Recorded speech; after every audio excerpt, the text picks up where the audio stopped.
고르면 손해, 알아두면 이득. 한 주간의 경제 뉴스 중에 알짜배기만 뽑아드립니다. 경제시그널 조연선입니다. 자, 돈이 되는 이야기 나눠보는 돈놀이부터 시작을 할 텐데요. 부동산 아닌 증시로 이 새 정부의 방침 중에 하나이기도 합니다.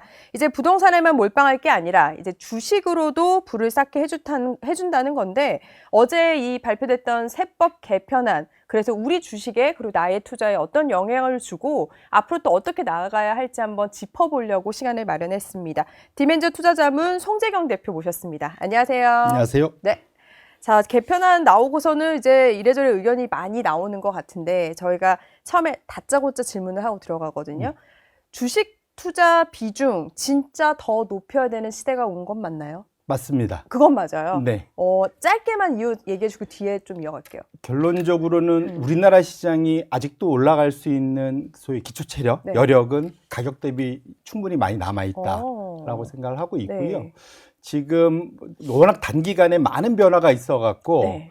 좀 서로 헷갈려 하고 있지만 그렇죠. 큰 방향성 네. 자체는 결국 부동산에 몰려있던 돈을 주식 쪽으로 소위 이제 물꼬를 틀겠다는 기본적인 아이디어가 바뀌어 있지는 않다고 그래요. 방법론상의 이슈이기 때문에 이건 결국 해결될 것이라서 오히려 이번에 조정이 오면은 좋은 소위 저가 매수 기회로 활용할 수도 있겠다 이렇게 생각하고 있습니다. 좀 희망적인데요. 그러면 이제 개편안 중에 이번에 투자자들 사이에서 가장 관심이 크다면 아무래도 배당 소득을 떼는 것 같아요. 잠깐 어떤 건지 짚고 좀 이어갈게요. 설명 좀 해주세요. 이게 우리 배당 소득세라는 것 아마 이제 내시는 분들 있으실 텐데 네. 통상 이게 낼 정도 되면 일단은 뭐라 그래 좀 사시는 분들입니다. 그렇죠. 조금이라도 내고 일반적이진 계시면. 않을 거예요. 네, 그렇죠? 예. 그러니까 배당 소득세라는 게 그냥 심플 생각하시면 이게 이자로 벌든 배당으로 벌든 이것이 2천만 원이 넘어가면 기존에는 넘는 것에 대해서 소위 종합과세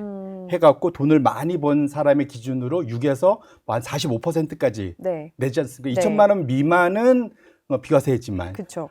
나머지에 대해서는 이제 세금을 많이 내게 하는 이제 이런 방식이었는데 이것을 이러다 보니까 대주주들, 특히 최대주주들 입장에서는 내가 굳이 세금을 거의 반 띄어가는데 그렇죠. 내가 굳이 내가 배당할 필요 있어?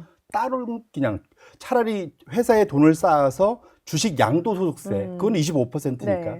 차라리 나는 그냥 나중에 비싼 가격으로 주식을 팔아서 그래서 가져가는 게 낫다. 이게 이제 최대 주주의 생각일 수 있습니다. 그런데 이번에 사실은 기본 아이디어는 배당 소득을 2천만 원 넘는 것에 대해서 3억까지는 지금 얘기되는 게 20%. 그다음에 3억이 넘는 것에 대해서는 35% 적용하겠다라는 아이디어인데요. 원래 생각은 저 최고치, 최고 세율을 기존의 그 소위 양도소득세와 유사한 뭐 25%든 27.5%든 그 정도에 맞춰서 대주주들이 굳이 내가 주식을 팔아서 내가 돈을 버는 것보다 배당으로 같이 버는 것도 나쁘지 않겠네 라는 식으로 유도하려는 아이디어였는데 요게 이제 35%가 로 좀 올라가면서 그러면서 약간 시장에서는 이거 맞아? 라는 이제 생각을 하게 된 그래서 오늘 좀 변동성이 커진 그런 하루다 이렇게 봐야 될 것 같습니다. 그러니까 말씀해 주신 대로 투자자 입장에서는 세금 부담을 덜어준다고 했는데 이제 애초 25%라고 나왔다가 35%로 이제 상향 조정이 된 건데 그럼 이 35%라는 의미가 분명히 있을 거란 말이에요. 그게 어떻게 좀 해석을 하세요? 이게 이제 기본적인 것은 이제 부자 감세라는 공격이 분명히 있었습니다. 이제 이것이 이제 어느 정부냐에 따라서 왔다 갔다 하겠지만 소위 그 보수 정부냐 또는 진보 정부냐에 따라서 부자 감세라는 소위 공격에 대해서 상당히 뭐랄까 거부감, 뭐 알레르기 반응, 뭐 이제 이런 게 분명히 있을 수 있는데. 아마도 그런 것이 이제 원래는 45%에서 25%까지 낮춰주는 것에 대한 공격에 대해서 중간 정도로 머물게 하면서 점진적으로 간다. 뭐 이제 아마 그런 아이디어지 않을까. 그것이 이제 정치권의 의견이 좀 반영될 것 같고요. 그 다음에 우리 기재부 쪽 생각은 너무 이걸 급격하게 낮추면 혹시라도 안 그래도 좀 세수가 모자른데 그게 얼마나 사실은 거기서 결손이 날지 모르지만 조금이라도 좀 더 보태보겠다라는 생각, 이 둥글이 만나면서 아마도 25와 45 중간쯤이 35. 그게 뭐 특별히 정말로 정교하게 계산했겠습니까? 네. 딱 생각해봐도 네. 45, 25, 딱 35. 가운데죠. 네. 이거일 거잖아요. 그렇게 놓고 본다면 부자 감세 공격에 대한 방어 기제로 나온 것이 가장 큰 이유일 거다라고 저는 미뤄 짐작하고 네. 있습니다. 그럼 대표님 보셨을 때는 이게 이 수치가 시장에는 좀 긍정적인, 그러니까 효과적으로 반응을 보일 수 있는 수치라고 보세요? 오늘 발표되고 오늘 시장의 첫 반응은 매우 부정적이죠. 아, 그렇죠. 네, 오늘 많이 이런저런 또 이유가 있겠지만. 네. 뭐 여러 가지 다른 이유도 있습니다. 원래 네. 8월부터는 전 세계적으로 이제 사실은 그 소위 비수기에 들어갑니다. 네. 예, 그리고 변동성이 보통 8월부터 10월 말까지는 올라가는 변동성이 네. 커지는 역으로 말하면 주가가 빠질 수 네. 있는 그런 시기에 들어가기 때문에 그런 측면이 분명히 있고요. 네. 예, 그래서 우리 그 증시 미국의 증시격언에 5월에 팔아서 떠나라. 뭐 이런 얘기 있잖아요. 그게 뭐냐면 5월부터 10월 말까지의 6개월과 11월부터 4월까지의 6개월 둘을 비교해 보면 평균적으로 4월부터 11월이 훨씬 높아요. 네. 5월부터 10월이 좀 낮아요. 가장 큰 이유가 8월부터 10월 말까지 변동성이 늘 커지는 과거의 계절성이 있습니다. 네. 이건 뭐 이제 세금 내려고 판다 뭐 이런 다양한 이유가 있던데 어쨌거나 그런 그 계절성이 있었기 네. 때문에 이런 것이 미국에서 시작되면서 전 세계에 영향을 미치는 하필이면 그날 우리 직전 날 네. 세제 개편안이 나오면서 울고 싶은데 좀 뺨 때려준 격이지 않을까 싶은데 실제로 이 효과를 봤을 때 그 세금을 깎아주는 효과는 분명히 있습니다. 네. 오늘 누가 계산을 해놨던데 네. 보니까 기본적으로 5천만 원의 배당 소득이 있던 분은 네. 기존에 1,600만 원 세금 내서 900만 원으로 한 43% 줄고 네. 1억 배당 소득이 있었던 분이면 한 3,900만 원에서 1,900만 원 정도로 한 절반 이상이 줄어드는 51%. 효과는 분명히 있기는 하네요. 그런데 단계마다 다르겠지만. 예. 네. 근데 기본적인 생각은 어쨌든 애초에 세게 질러주고 소위 용두삼이라고 하잖아요. 네. 세게 지르고 뒤에서 슬쩍 빼면은 기분이 안 좋잖아요. 그러니까 차라리 처음에 좀 보수적으로 이야기하고 나중에 세게 네. 얘기해줘야지. 그걸 우리가 이제 시장에서는 서프라이즈 얘기하는데 이건 약간 샥이 돼 버린 거죠. 그래서 사실은 세제 혜택을 주면서도 욕먹는 네. 좀 뭐랄까 그러니까 정부 입장에서는 물론 아직은 이것이 바뀔 여력이 충분히 그렇죠. 있지만 9월에 국회도 통과를 해야 되는 사안이잖아요. 그런 측면에서는 좀 약간의 이렇게 실수다 저는 네. 그렇게 판단을 하고 있고요. 아마 말씀 주신 대로 이게 오히려 약간 이제 예방 주사 맞는 격이 될 수 있지 않을까. 그래서 기존에는 소위 이제 소장파 네. 또 그다음에 기존에 다선 의원분들 이렇게 굳이 나눠진다면 여당 내에서도 지금 서로 티격태격하고 있지 않습니까? 근데 채권 시장에 채권 자경단이 있으면 대한민국에는 주식 자경단이 있는 거죠. 네. 그래서 주식 자경단이 오늘 나타나서 너희 그렇게 하면 안 돼라고 일종의 경고 신호를 준 거기 때문에 앞으로 국회에 가서 상당 부분 시장이 원하는 투자자들이 원하는 방향 쪽으로 조금 더 다시 좀 수정 개정될 가능성이 더 커지지 않았나. 오늘의 오히려 하락이 네. 전화위복이 될 수도 있겠다 이렇게 생각을 하고 있습니다. 그리고 또 하나 여쭙고 싶은 게 이제 양도소득세 부과되는 대주주 기준이 50억 원에서 10억 원으로 이제 사실 강화된 건데 우리가 지금 이렇게 개편을 하려고 했던 이유가 부자 감세 생각해서 뭐 수치는 사실 높인 건데 이렇게 되면 연말에 또 다 팔아가지고 오히려 개미 투자자들이 그 피해를 보는 경우들이 좀 있었기 때문에 올린 강화를 하는 건데 이것도 근데 더 심해질 수 있는 거 아니에요? 말씀 주신 대로 이것이 그러니까 뭐랄까 이것도 이제 형평성의 이슈겠죠. 아니 그 50억씩 원래는 그러니까 그 대주주라는 것이 아까 봤지만 소위 그러니까 대주주 요건이 들어가는데 가장 큰 게 주식을 팔았을 때 양도소득세를 내냐 안 내느냐. 결국은 우리 일반적인 개미들은 양도소득세 안 냅니다. 그렇죠. 뭐 전혀 관계가 없죠. 그러니까 주식 50억씩 들고 있으면 아마 다들 그렇게 하실 거예요. 내가 한 50억 들고 있으면 내가 낸다. 50억 일단 잊고 보자 뭐 이런 네. 얘기들 하실 텐데 이거를 10억으로 낮추면 더 많은 사람들이 거기에 대상이 되니까 일종의 이제 형평성 차원에서 좀 더 많은 사람들에게 과세 형평을 맞추는 거다라고 하는 것이 이제 기본적인 이렇게 낮추는 것의 아이디어일 텐데요. 이것이 이제 3년 전으로 되돌아가는 상황이잖아요. 근데 뭐 그 3년 전으로 돌아가는 것 자체에 대해서 반대할 생각은 딱히 없는데 애초에 기본 방향성은 아까 우리가 배당 소득세도 원래 45에서 25까지 낮추는 것도 사실은 최대 주주의 생각과 나머지 개미들과의 그러한 이해관계를 일치시키는 게 목표였다면 이것도 사실은 마찬가지일 수 있다. 왜냐하면 배당 소득 원래 여기서 그 주식 양도세의 대상이 되는 50억, 10억은 엄밀히 말하면 그냥 우리 기준에서 보면 대주주지 네. 회사의 경영권을 좌지우지하는 최대 주주는 아니란 말이죠. 근데 최대 주주들 입장에서는 이건 아무 의미가 없습니다. 그렇기 때문에 사실 이것 자체가 얼마나 시장에 큰 영향을 줄 수 있는지는 좀 불분명할 것 같고요.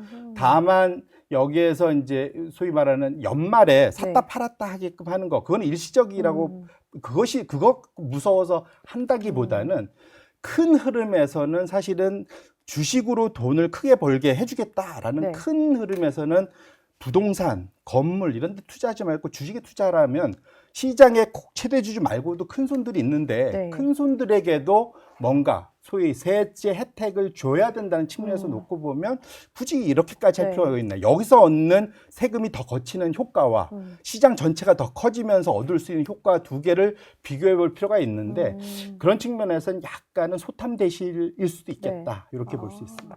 그리고 또 지금 이제 투자자들 사이에서 불만이 엄청 커지고 있는 것 중에 하나가 이번에 도입이 되면서 삼성전자, 하이닉스 이 5가지 회사는 사실 해당이 안 된다고 그래가지고 지금 댓글들이 엄청 달리고 있는데 이거는 또 무슨 이야기예요? 말씀 주신 대로 기본적으로 이제 그 세제 혜택, 아까 말한 배당 소득세 분리과세 대상이 되려면 기본적으로 기업이 배당 성향, 배당 성향이란 건 내가 돈을 벌면 보통 이걸 이제 당기순이익이라고 합니다. 당기순이익을 돈을 벌면 여기에서 적어도 배당으로 여기서는 현금 배당만 말하는 거거든요. 배당을 주는 비율이 일정 수준이 넘어야 된다. 이번에 정한 것이 40%고요.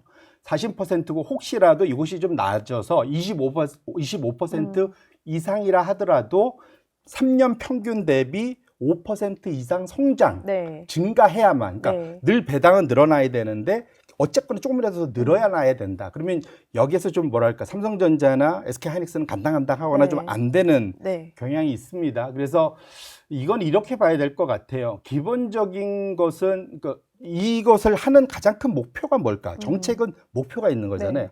목표는 우리나라의 고질적인 저배당, 낮은 배당 수익률, 또 이것이 회사에 쓸데없는 아이들 머니라고 하죠. 그냥 잉여 현금으로 쌓여 있어서 소위 자본만 커지고 그러다 보니까 돈은 버는 게 왔다 갔다 하는데 그러니까 ROE가 낮아지는 거죠. 자본 대비 벌어들이는 순이익의 ROE가 낮아지는데 이 ROE를 높이는 제일 좋은 방법은 배당을 꾸준히 해서 자본의 규모 자체를 관리를 해줘야 되거든요.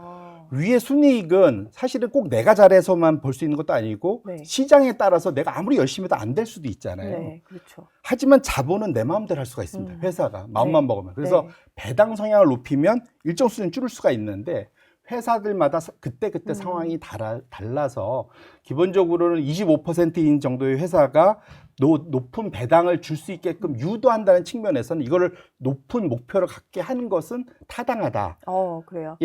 그렇지 않습니까? 목표를 너무 낮게 주면 아무도 안 올라오려고 하잖아요. 그래서 목표를 좀 높게 주는 거는 타당한데 이것이 현재 소위 이제 그 효과를 볼 수 있는 사람들의 수준과 비교했을 때 어느 게 맞느냐도 좀 볼 수 있을 것 같고요. 여기에 플러스 하나에서 저는 오히려 여기서 지금 현금 배당만 지금 얘기를 하고 있는데 이것 때문에 일종의 소위 세제, 세공제. 세공제. 기업 입장에서 투자세액 공제에 배당도 넣어주기로 했잖아요. 근데 저는 오히려 삼성전자나 SK하이닉스 같은 데는 앞으로 배당보다는 할 수 있는 게 자사주 소각일 확률도 좀 큽니다. 이런 회사들은. 오히려 왜냐하면 이익의 변동성이 큰 회사들이기 때문에. 최근에도 계속 보도도 됐고요. 그렇죠? 네네. 그래서 미국의 M7들이 대부분 하는 거 보면 현금 배당보다는 자사주 소각이 많잖아요. 그래서 오히려 여기서 지금은 너무 짧은 시간 안에 하다 보니까 현금만 여기다 넣는데 자사주 소각만큼을 거기에 넣어줄 수만 있다면 그러면 사실은 배당을 굳이 안 받아도 자사주 소각을 크게 해주면 주가가 올라가면서 거기서 또 혜택을 볼 수 있지 않습니까?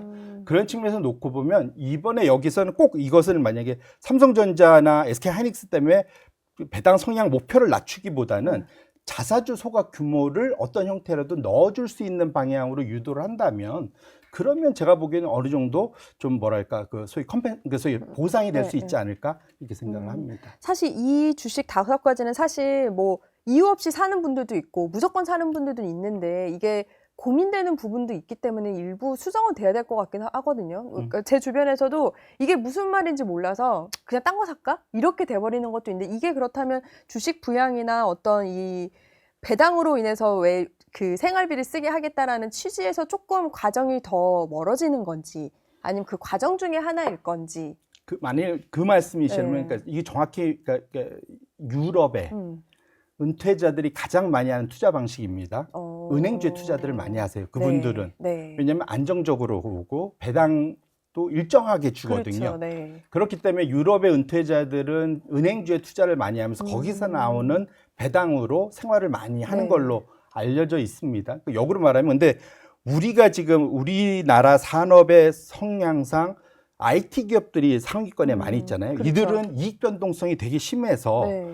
배당 성향을 아무리 높여도 경기가 반도체 경기가 갑자기 꺾이면 그러면 배당이 확 줄 수밖에 그렇죠. 없잖아요. 네. 그러니까 이런 것은 배당 투자를 어찌 보면 적합치 않을 수가 있습니다. 그래서 그것은 그러니까 만약에 소위 배당으로 나의 은퇴 생활을 하겠다라고 하면 배당의 안정성도 같이 보시면서 업종에 투자를 하셔야 되기 때문에 그래서 진짜 포트폴리오가 중요한 거죠. 그래서 네. 어느 한쪽에 몰빵하기보다는 예를 들면 성장을 위한 분은 그쪽 분야, 그 다음에 나의 은퇴 자금을 위한 분야는 또 이쪽 분야 이런 식으로 포트폴리오를 좀 잘 짜실 필요가 있어서 이것을 일률적인 잣대로 비교하기는 좀 어렵겠다 이렇게 네. 말씀드립니다.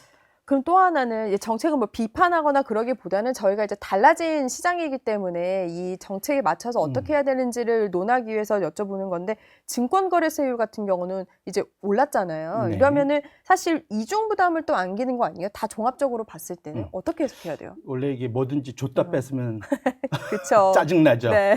이게 증권거래세라는 것도 없는 나라도 있지만 뭐 있는 나라도 있는데 우리는 있다가 네. 3년 전에 없어졌죠. 네. 근데 원래 없앨 때 기본 아이디어가 뭐냐면 거래세 기본적으로 금투세를 도입하면서 거래세를 없애는 방향으로 두 네. 가지가 원래는 일종의 이제 쌍으로 페어로 이제 움직이는 아이디어였는데 원래는 거래세는 폐지하는데 금투세 도입을 하려다가 한 번, 두 번 밀리다 결국은 사라져 버렸잖아요. 이게 그러니까 그런 측면에서 놓고 보면 우리 입장에서는 이제 투자자 입장에서는 뭐야 줬다 빼서 하는데 엄밀히 보면 두 개가 이제 같이 움직였다는 걸 좀 되돌이킬 필요가 있을 것 네. 같고요.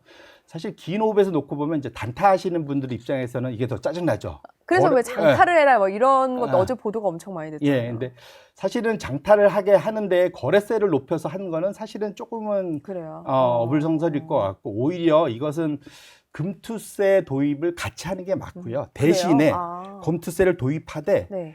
미국처럼 유럽처럼 장기 투자를 하면 네. 3년, 5년, 10년으로 가면 장기 투자하면 세금을 줄여주는 거 첫 번째로. 두 번째로는 손실을 봤을 때 이연해갖고 네. 이것에 대해서 내가 나중에 내가 올해 1,000만 원 손해 봤는데 네. 내년에 2,000만 원 벌면 합쳐서 1,000만 원에 대해서만 세금을 내게 해주는 거. 이런 것을 같이 도입을 해야만 이게 완벽하게 맞는 제대로 된 소위 이제 조세 정의 뭐 네. 이렇게 볼 수 있을 것 같아서 이 두 개를 그냥 단순히 하나만 보지 말고 지금 너무 급한 것 같아요. 그래서 네. 이거는 금투세와 장기 보유에 대한 세액 공제, 투자 그런 그 혜택 네. 이런 거를 같이 주면서 움직이는 게 맞지 않을까 이렇게 보고 있습니다. 이제 개편안으로 이제 아까 다짜고짜 말씀드렸는데 상향의 여지가 이제 남아있는 요소가 많다고 하셨고 또 어제부로 관세도 어느 정도는 불확실성이 해소가 됐어요.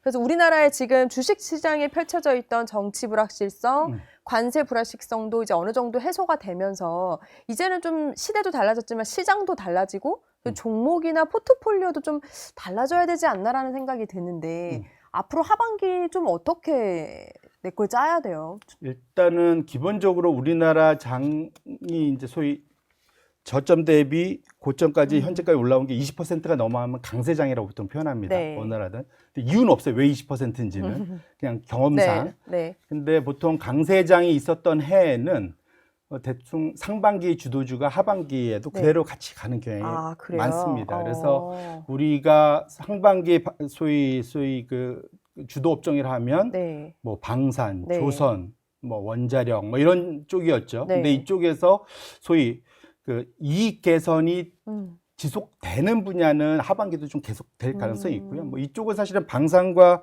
소위 그 조선 쪽은 네. 지금 실적이 계속 우상향하고 있잖아요. 그리고 어제 또 관세 발표가 나면서 더욱더 또 기대가 또 커졌죠. 커졌고요. 소위 이제 장기 성장성을 더 높일 수 있는 네. 또 호재가 나왔기 때문에 이런 분야, 결국은 이 개선이 지속될 수 있는 분야는 상반기에요. 하반기에도 그대로 갈 가능성이 충분히 있다.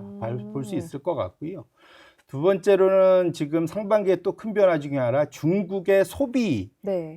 증가할 것에 대한 기대감 때문에 사실은 또 우리 뭐 화장품 뭐 포함해서 그렇죠. 중국의 소위 그 소비재와 관련, 중국 네. 소비와 관련된 우리나라 수출, 네. 소비재 수출 기업들의 주가도 많이 갔었습니다. 네. 근데 최근 들어서 지난 주말 동안에 또 중국의 변화가 기대했던 소위 경기 부양, 이게 생각보다는 좀 세게는 안 나왔어요. 네. 그렇죠. 이제 이것도 또 하나, 그렇기 때문에 주가가 중국이 그래서 사실 밀려서 좀 끝났는데 이런 것들도 결국 중국 정부를 또 움직이는 또 한 원동력이 될 겁니다. 그래서 그렇게 놓고 보면 중국이 지금 방에서는 수출로 마냥 밀 수는 없기 때문에 네. 소비 중심으로 바뀔 수밖에 없어요, 구조적으로. 그래서 그렇게 놓고 본다면 하반기 내년으로 갈수록 중국 소비와 관련된 것도 여전히 이제 구조적으로 갈 수 있다. 마지막으로는 유럽의 인프라 투자는 지속될 수밖에 없고, 네. 국방과 인프라, 네. 원래 GDP 대비 5% 투자하기로 돼 있는데 3.5만 사실 국방비 10년간 하고 네. 1.5는 말을 쓱 바꿔갖고 사실은 인프라 투자하겠다는 네. 거잖아요. 그래서 그렇죠. 각종 인프라 투자와 관련돼서 우리에게도 큰 기회가 계속 있을 것 어. 같아요. 그래서 그와 관련된 그쪽의 인프라를 투자 확대하는 데 있어서 우리가 또 기여할 수 있는 그런 것은 좀 다양하긴 네. 하겠지만 그 분야도 하반기에 새롭게 올라올 수가 있을 것 같습니다. 그래서 요런 정도로 향후 좀 구조적으로 갈 수 있는 것은 일단은 시장에서 볼 수 있을 것 같고요. 아까 우리가 봤지만 상법 개정과 배당소득세의 그러한 개선을 네. 통해서 나타날 수 있는 저 PBR 종목의 그 개선, 네. 이것은 오늘 많이 좀 소위 부러지긴 했지만 아마도 이 3개월 정도 좀 국회로 공이 넘어가서 개선되면 다시 투심은 살아날 수 있을 것 같아요. 외국인들도 거기에 사실 더 큰 기대를 걸고 그렇죠. 있거든요. 네. 이렇게 놓고 보면 사실은 그쪽 관련해서 이번에 주가가 빠진 것은 오히려 저가 매수의 기회로 충분히 활용할 수 있지 않을까 이렇게 생각을 합니다. 그러면 증시 부양책 앞으로 조금 더 어쨌든 코스피 5천을 이제 외친 상태인데 증시 부양책으로 나올 수 있는 게 더 뭐가 있어요? 옛날에는 보통 증시부양차 하면 제일 먼저 한 게 증권사 분들이 다 모여갖고 네. 사장단이 모여서 제일 먼저 얘기하는 게 증권 거래 시간 늘리는 것부터 했었습니다. 그렇죠. 근데 그건 아직은 이제 검토 중이라고만 이렇게 또 했지만 제발 그러더라고요. 안 했으면 좋겠어요. 아, 그래요? 이 좀 네. 저녁이 있는 삶이 필요하지 않습니까? 그렇죠. 뭐 그런 부분도 있죠. 네. 그리고 사람이 지금 아마 암호화폐 투자하시는 분 아시겠지만 눈이 다 뻘게 갖고 생각이 막 뒤엉킵니다. 하루 종일 그러니까 무작정 거래되면. 오픈하기에는 그런 부분도 고려는 돼야 될 것 같긴 별로 해요. 좋지 않은 것 같아요. 제가 보기엔 그거는 사실은 너무 하기 쉬운 거, 누구나 생각할 수 있는 건 좀 안 했으면 좋겠고요. 네. 오히려 지금은 그러니까 소위 초심으로 돌아가서 왜 시장이 그렇게 환호했는지를 봐야 될 것 같고요. 네. 결국은 코리아 디스카운트 고질병의 근본 원인은 대주주와 진짜 대주주들, 그러니까 최대주주와 소액주주 간의 괴리, 네. 서로 땀만 품게 했던 거, 이것을 합치려고 하는 것이 기본적인 아이디어고 거기에서 좀 파생해서 모든 네. 게 나오고 있잖아요.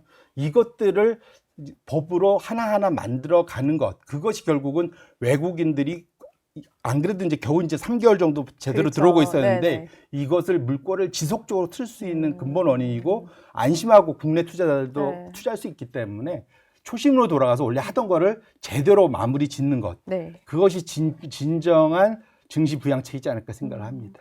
그럼 마지막으로 오늘 증시 상황 이제 많이 또 달라졌었는데 한번 훑어주시고 다음 주 좀 저희가 눈여겨봐야 할 부분이 있을지 좀 전망해 주세요. 예, 뭐 오늘 아마도 이렇게 시장이 급변동을 한 것에 대해서 많이 깜짝들 놀라셨고 사실 실망감이 컸죠. 오늘 그렇죠. 네, 그리고 사실은 어찌 보면 주가는 올라 있었으니까 일단 팔고 관망해 보자라는 네. 생각도 분명 있을 수 있을 있습니다. 거예요. 네.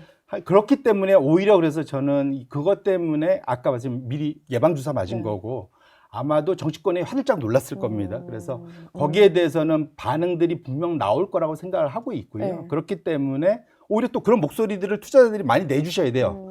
이번 정부는 또 조금 뭐랄까 전 정부보다는 좀 더 소위 여론의 귀를 좀 더 쫑긋 네. 열고 그렇죠. 있는 것이 분명 보이지 않습니까? 들려고 또 노력도 하는 것 같고요. 예, 네. 그렇기 때문에 오히려 우리의 그 개미들의 목소리가 전달이 바로바로 즉각적으로 될 수 있기 때문에 주말 동안 아마 그런 여론이 형성된다면 다음 주에 상당히 또 네. 여당 중심으로 전향적인 또 아이디어들이 나올 수 있기 때문에 그런 측면에서 놓고 보면 지금 우리가 할 수 있는 것들을 하고 네. 그 다음에 너무 여기에서 이렇게 미리 모든 걸 다 포기할 필요도 없겠다. 그래서 아까 말씀드린 대로 향후 3개월 정도 저는 오히려 좋은 기회다. 그 사이에 못 들어가신 분들 많잖아요. 네. 너무 빨리 올라서. 그렇죠. 오히려 그래서 지금부터 한 3개월간 천천히 나눠서 사시면 그러면 오히려 좋은 투자의 기회가 다시 한번 네. 온 거 아닐까 저는 개인적으로 그렇게 생각하고 있습니다. 아까 말씀 주신 강 세장 상반기가 하반기까지 보통 간다. 이런 부분을 참고해서 투자에 좀 공부가 되셨으면 좋겠습니다. 지금까지 송재경 대표였습니다. 고맙습니다. 네, 고맙습니다.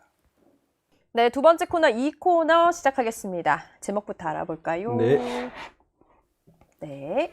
기업의 어벤져스입니다. 네. 박주근 대표 모셨습니다. 안녕하세요. 네, 안녕하세요. 네, 자 한미 관세 협상 타결 일단은 일단락이 됐습니다. 네. 근데 보니까 이제 막판 총력전으로 모든 총수가 다 달려갔잖아요. 네. 전날. 네. 어제 이제 협상 끝나고 그 여왕구 본부장도 말했던 게 물밑 작업을 총수들이 많이 해준 덕분이다 이렇게 얘기를 했는데 네. 어떤 역할을 했고 또 어떤 전망을 할 수 있을지 분석을 해보려고 하는데요.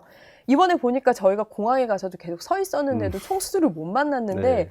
정말 긴박하게 움직이면서도 쉽지 않았었던 것 같아요. 이번 우리나라 관세 협상은 사실은 우리가 일본하고 비교해도 안 되고 EU하고 비교도 안 되는 좀 다른 측면이 있습니다. 네. 그 부분을 이해하셔야 네. 이번에 우리나라 기업 총수들이 왜 역할이 컸었고 다른 나라와 달리 뭐 이런 걸 이해할 수 있는 거예요. 자, 첫 번째, 한국의 관세 협상에서 미국이 원하는 거는 일본과 유럽과는 달랐답니다. 뭐가 달랐느냐? 2020년 팬데믹 이후에 네. 바이든 정부 때부터 사실 그스로 올라가야 되는데 팬데믹이 딱 터지고 나서 미국이 아주 깨달은 게 한 가지가 있습니다. 그게 뭐냐 하면 제조업의 로케이션이 국내에 없으면 굉장히 리스크가 크구나 라는 걸 절실하게 깨달았습니다. 네. 우리가 팬데믹 때 한국이 되게 강했잖아요. 그렇죠. 대한민국이. 그 네. 이유 중에 하나가 우리는 마스크도 우리가 생산할 수 있었고 네. 바이오도 가지고 있어서 그렇죠. 뭐 백신도 다 생산할 수 있었던 거예요. 근데 사실 봉쇄가 돼도 뭐 큰 문제가 없을 우리 안에서 정도의 해결이 아예 되니까. 되는 거죠. 그렇죠. 미국은 이게 다 없어요. 그러니까 바이든 정부가 절실하기를 깨닫고 그 전에 세계 정세는 세계화 국제화라는 이름으로 낮은 임금을 찾아서 계속 옮겨가는 제조업의 어떤 현상들이 네. 있는 반면에 팬데믹 터지고 나서 이 현상을 다시 보게 됐고 그래서 시작된 게 리쇼링을 네. 해야 되겠다. 그렇죠. 그리고 국가 기반 산업과 밀접한 제조 기술은 국내에 두어야 되겠다. 이 두 가지 원칙이 이어졌고 이게 미국의 바이든에서 트럼프로 정부가 바뀌더라도 네. 이건 연속해졌습니다. 이번 관세 협상의 핵심 바로 이 부분이었어요. 그러니까 일본이나 유럽은 단순히 뭐 무역의 어떤 흑자 뭐 이런 거였는데 미국 입장에서 한국은 다른 거예요. 한국은 투자 외에 받을 게 되게 많았습니다. 네. 우리 정부도 그걸 알았고 이 지렛대를 활용을 해야 되겠다는 걸 처음 작전을 짜고 들어갔고 그래서 올라가 보면 지지난주에 네. 이재용 회장의 그 대법원 판결이 있던 그 주에 네. 이재명 대통령이 3명의 총수를 만났어요. 네.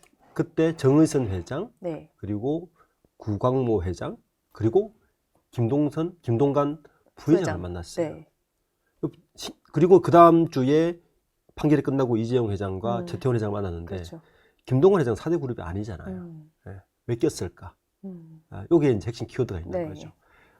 조선을 가지고 뭔가 큰 지렛대를 활용할 생각이구나라는 걸 느꼈었고, 네. 그리고 그 주에 일본이 15% 관세 협상이 끝났고, 그리고 바로 EU가 15% 끝났을 때, 제가 뭐 다른 방송에서 이야기했지만, 일단 저는 안심한다 그랬어요. 왜냐하면, 안심한다.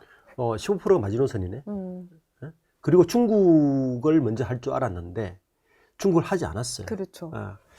이런 게 있는 것 같아요. 사실은 그 이면에 미국 정치를 조금 우리 읽어내야 되는데, 트럼프가 코너에 몰렸었죠. 네. 번스타인 스캔들. 요 스캔들이 그쵸. 아주 트럼프 입장에서는 고약합니다. 치명적이죠.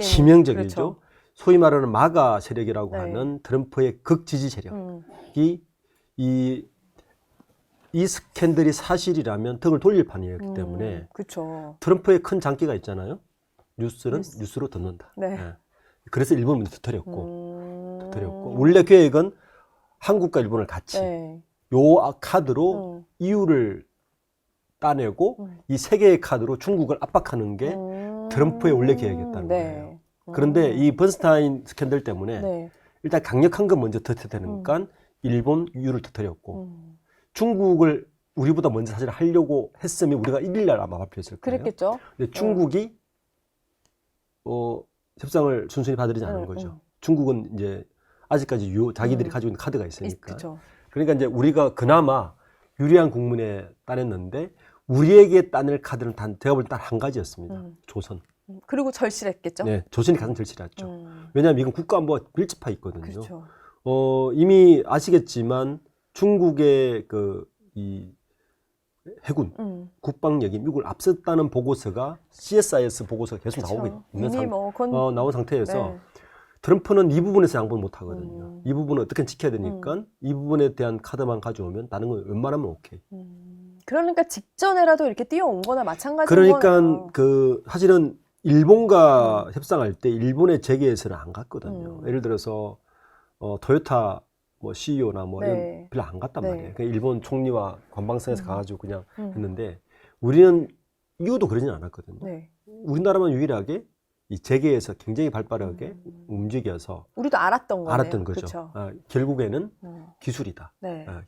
그러니까 제조 기술을 주고 그들이 원하는 반도체, 조선, 바이오 뭐 이런 기술들을 가지고 지렛대를 삼으면 우리가 유리한 곳이 있다는 걸 알았고 이건 이제 불행 중 다행인데 네. 저는 그러니까 우리나라 되게 시끄러웠잖아요. 네. 뭐 계엄 이후에 굉장히 시끄러웠고 그렇죠. 총선 대선이 6월 3일에 했었는데 이것 이것 때문에 우리가 이 핑계로 관세 협상을 미뤘던 게 오히려 다행이었다. 오히려 다행이었다. 다행이었다. 그러니까 결론적으로 봐서는 지금 그렇게 된 거긴 하네요. 네. 그래서 우리나라 대기업 총수들의 역할이 다른 나라에 비해서 컸을 수밖에 없던 이유가 있었다. 그렇게 봐야 되는 거죠.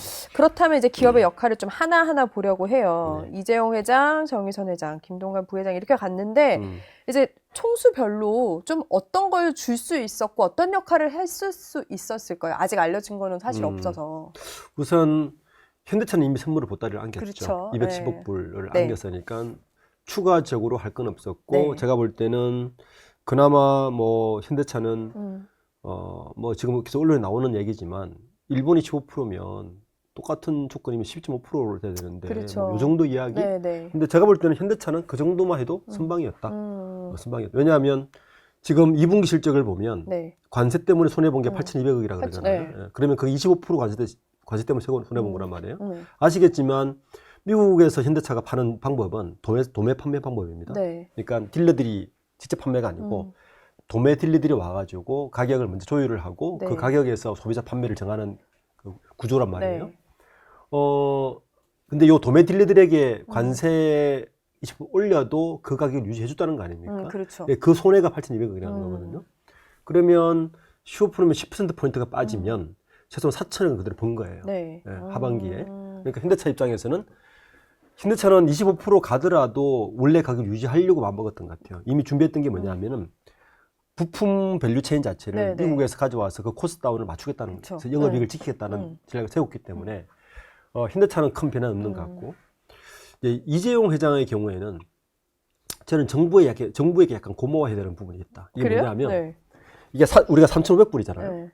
그중에 1,500불은 조선으로 가고 2,000억 불을 뭐 반도체 뭐 바이오 뭐 그렇죠. 2차 전지를 간다는 네. 건데 그게 기업이 직접 투자하는 게 아니잖아요. 그렇죠. 거의 뭐 펀드식 펀드잖아요. 보증 뭐 그러니까 그렇잖아요. 미국이 돈을 만들고 그 보증을 우리나라 정부에서 해주고 우리나라 기업은 그 펀드 조성된 펀드에서 빌려서 투자하는 그렇죠. 거니까 네. 어떻게 보면 간접의 간접이라서 그 위험 부담을 최소화시키는데 기업 입장에서는 사실은 그 정도 보증이면 필요한 건 투자하면 이익이죠. 네. 그럴 수 있죠. 그렇죠. 네, 그럼 거기다가 이제 보조금까지 받아낸다면. 네.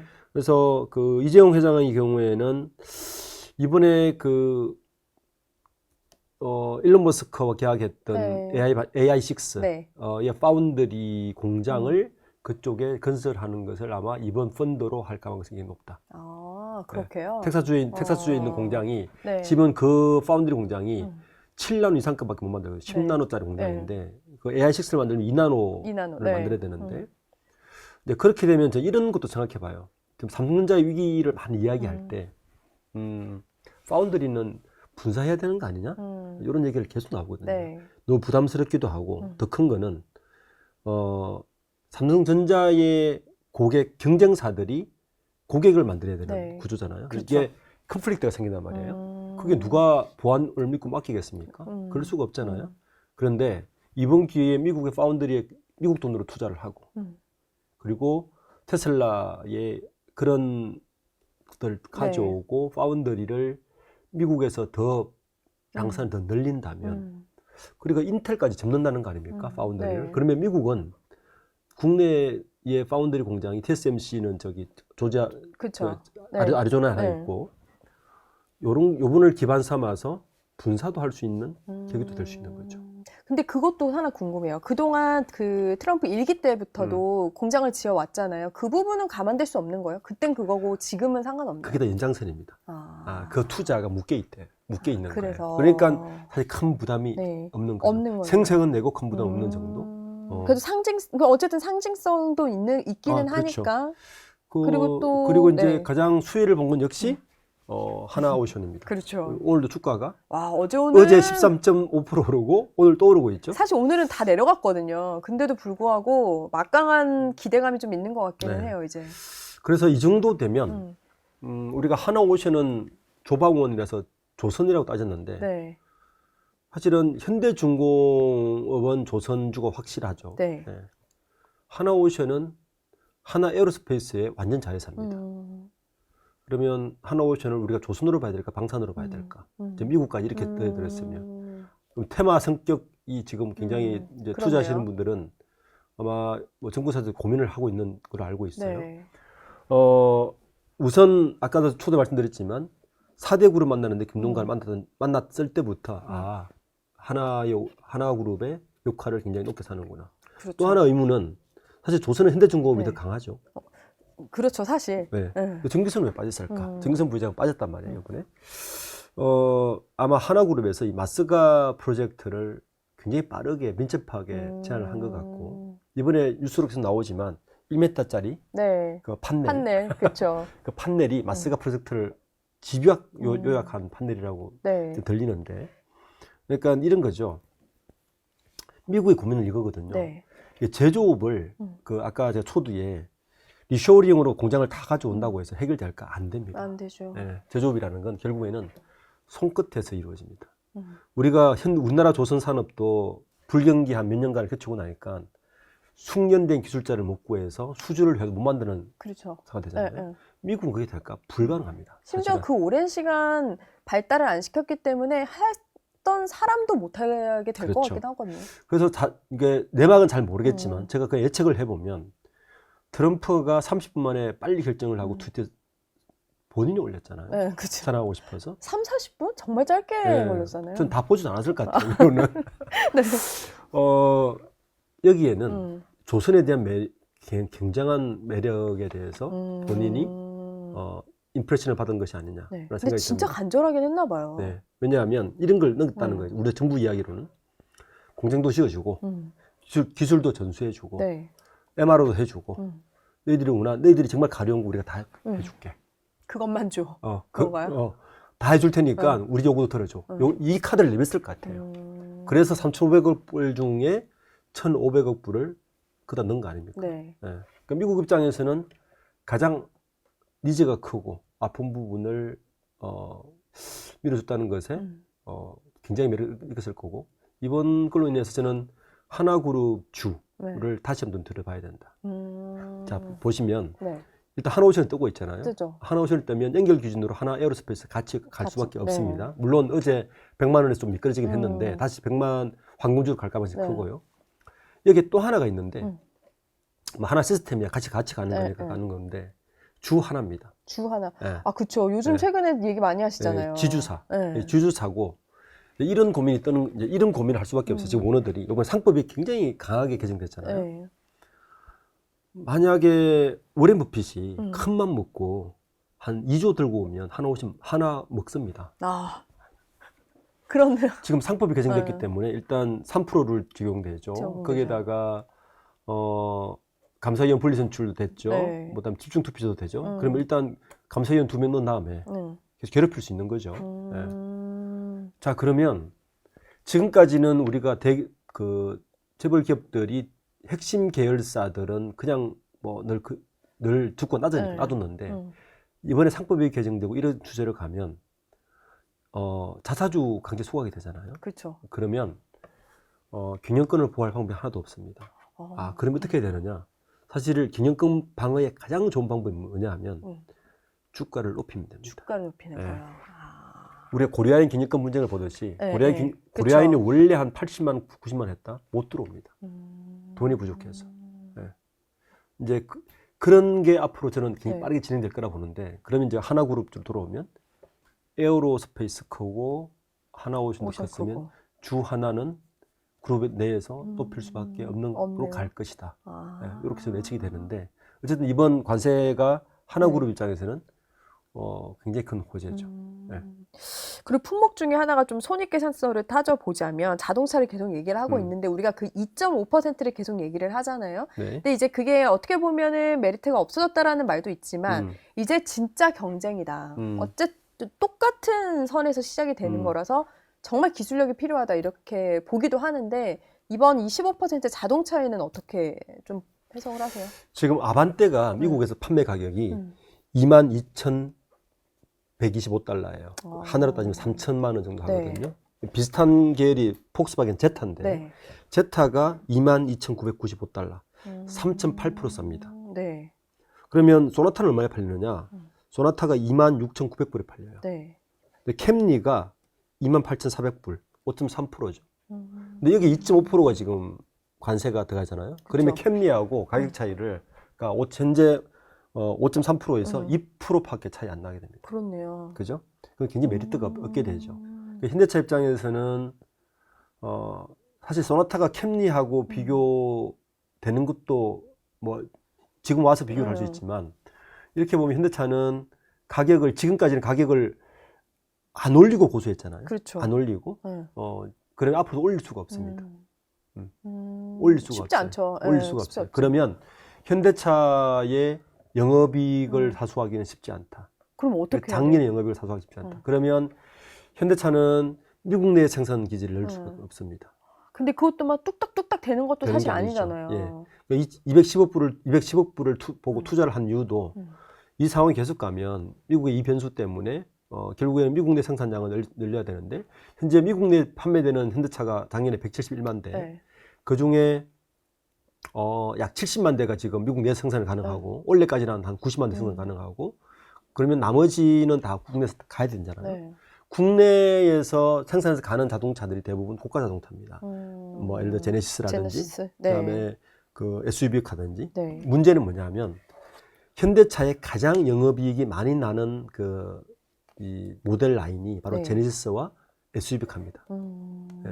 그러니까 이 차의 가격을 올릴 수도 없을 뿐만 아니라 오히려 2.5%를 우리가 감내하려면 약간 내려야 되는 거 아니냐, 이런 고민에 빠질 수 있죠. 내리는 것도 쉽지 않지만 지금 어쨌든 기술력이라고 하지만 그럼 그런 방법이 방법이 이렇게 써야겠죠. 현대차가 영업이익이 낮아진 이유는 아까 현대차의 판매 방식을 이야기했잖아요. 딜러에게 도매 사고 넘기거든요. 네. 그러니까 딜러에게 주는 가격을 낮게 책정해서 딜러 네가 더 먹어라. 마케팅을 더 쓰고. 지금 이렇게 아마 하고 있는 걸로 알고 있어요, 현대차가. 그러면 어쨌든 현대차 입장에서는 영업이익은 2분기 영업이익 선에서 더 이상 오르기 쉽지 않다. 오르기 쉽지 않다. 네. 그러니까 사실 우상향을 바라기는 쉽지 않은 상황인 거는 맞는 거네요. 그래서 그렇죠? 어쨌든 그것 때문에 지금 주가가 계속 현대차는 반영되고 있고, 네. 큰 메리트가 없는 거죠. 토요타보다 현대차가 훨씬 더 많이 그렇죠. 내려갔더라고요. 일본 관세 협상 끝나자마자 토요타가 12.8% 주가 올랐거든요. 그러니까요. 혼다가 18% 올랐고, 그러니까 일본은 그만큼 절실했던 것이고, 현대차는 기대의 선만큼 안 됐기 때문에 주가가 안 오르는 것 같습니다. 그 다음에 이제 반도체 2주 후에 결정을 하겠다고 했어요. 반도체 의학 정도가 남았는데, 어제 정부 발표는 불리하지 않을 거다. 타국에 비해서라고 했는데 그 불리하지 않다라는 게 뭐 수치도 있겠지만 어떤 부분도 있을 수 있는 거예요? 반도체하고 의약품 좀 분리해서 봐야 될 것 같은데, 근데 반도체는 아까 조선을 이야기했던 것과 똑같은 구조를 가지고 있다. 미국에는 절실하다. 그렇죠. 미국에서는 우리나라의 그 어쨌든 엔비디아에 들어가는 HBM부터 시작해서 반도체는 뭐 자기 나라에 없으니까. 이 반도체는 사실 이재용 회장 입장에서는 좀 당당할 수 있는 부분 아니에요? 그렇죠. 이건 우리가 지렛대로 쓸 수 있는 음. 거죠. 그래서 이제 근데 이재용 회장이나 삼성 입장에서는 반도체를 다 퍼주는 것보다 TSMC는 7나노 이하는 안 보냈단 네, 말이에요. 네. 7나노 이하는 아예 보내질 않았어요. 그러니까 아리조나 공장에 있는 게 7나노 이상급만 네. 보냈거든요. 범용만 보냈단 네, 말이에요. 그리고 국가 보안상 대만의 자기 나라 타이완에만 3나노 이하 그렇죠. 공정을 놔둬서 네. 이제 어떤 안보상으로 지키는 건데. 근데 그건 또 똑똑한 방법인 것 같네요. 그렇죠. 근데 우리 입장에서는 저는 이게 기회이지 않나는 생각입니다. 그러니까 어차피 파운드리는 뒤쳐져 있는 것이고 지금 계속 마켓 쉐어가 네. 지금 10%더 떨어졌잖아요. 네. 중국도 따라오는 추세에 지금은 삼성은 생적사의 문제인 것 같아요. 네. 어쨌든 메모리는 문화에서 지키면 되는 것이고 파운드리는 차라리 네. TSMC가 못하는 걸 줘버려서 아, 그 계기로 삼아라. 이거를 계기로 삼아서 미국에게 지렛대 삼는 게 네. 전략적으로 좋지 않는 거죠. 근데 우리 어떤 안보나 기술력을 위해서는 괜찮은 거예요? 그렇죠. 파운드리는 큰 상관이 없죠. 괜찮아요? 어차피 우리나라는 메모리 네. 강자니까 파운드리는 다양한 거니까. 그것도 방법이네요. 예, 그래서 이번에 그 테슬라의 AI6 칩을 가져올 때 네. 그를 염두에 두고 텍사스 공장에다가 새로 들어오는 투자는 3나노 이하 공정을 네. 거기다가 깔 걸 고민하고 있지 않나라는 생각입니다. 그 얘기를 들으니까 그럴 수 있겠어요. 네. 그럼 의학은 지금 셀트리온도 거기 공장 더 한다고 하고 하는데 의학은 또 어떤 부분이 달라지는 거예요? 의학의 경우에는 지금 미국이 이런 고민에 빠질 거예요. 네. 지금 이거 관세 좋잖아요. 미국 네. 입장에서는 뭐 그렇죠. 투자하고. 그런데 이게 분명히 후폭풍이 있을 겁니다. 무슨 후폭풍이 있느냐? 네. 일단 중국까지 15%, 뭐 20% 맞췄어요. 네. 그러면 미국은 대부분 수입을 해서 소비를 하는 곳인데 그렇죠. 당장 소비자 물가 15% 오른다 봐야죠. 그거 전체를 반영하지 않는다 그래도 절반 반영해도 10% 오르겠죠. 네. 소비자가가. 네. 이 고민에서 이 미국 이거 내년 11월 달에 중간 선거인데 트럼프가 네.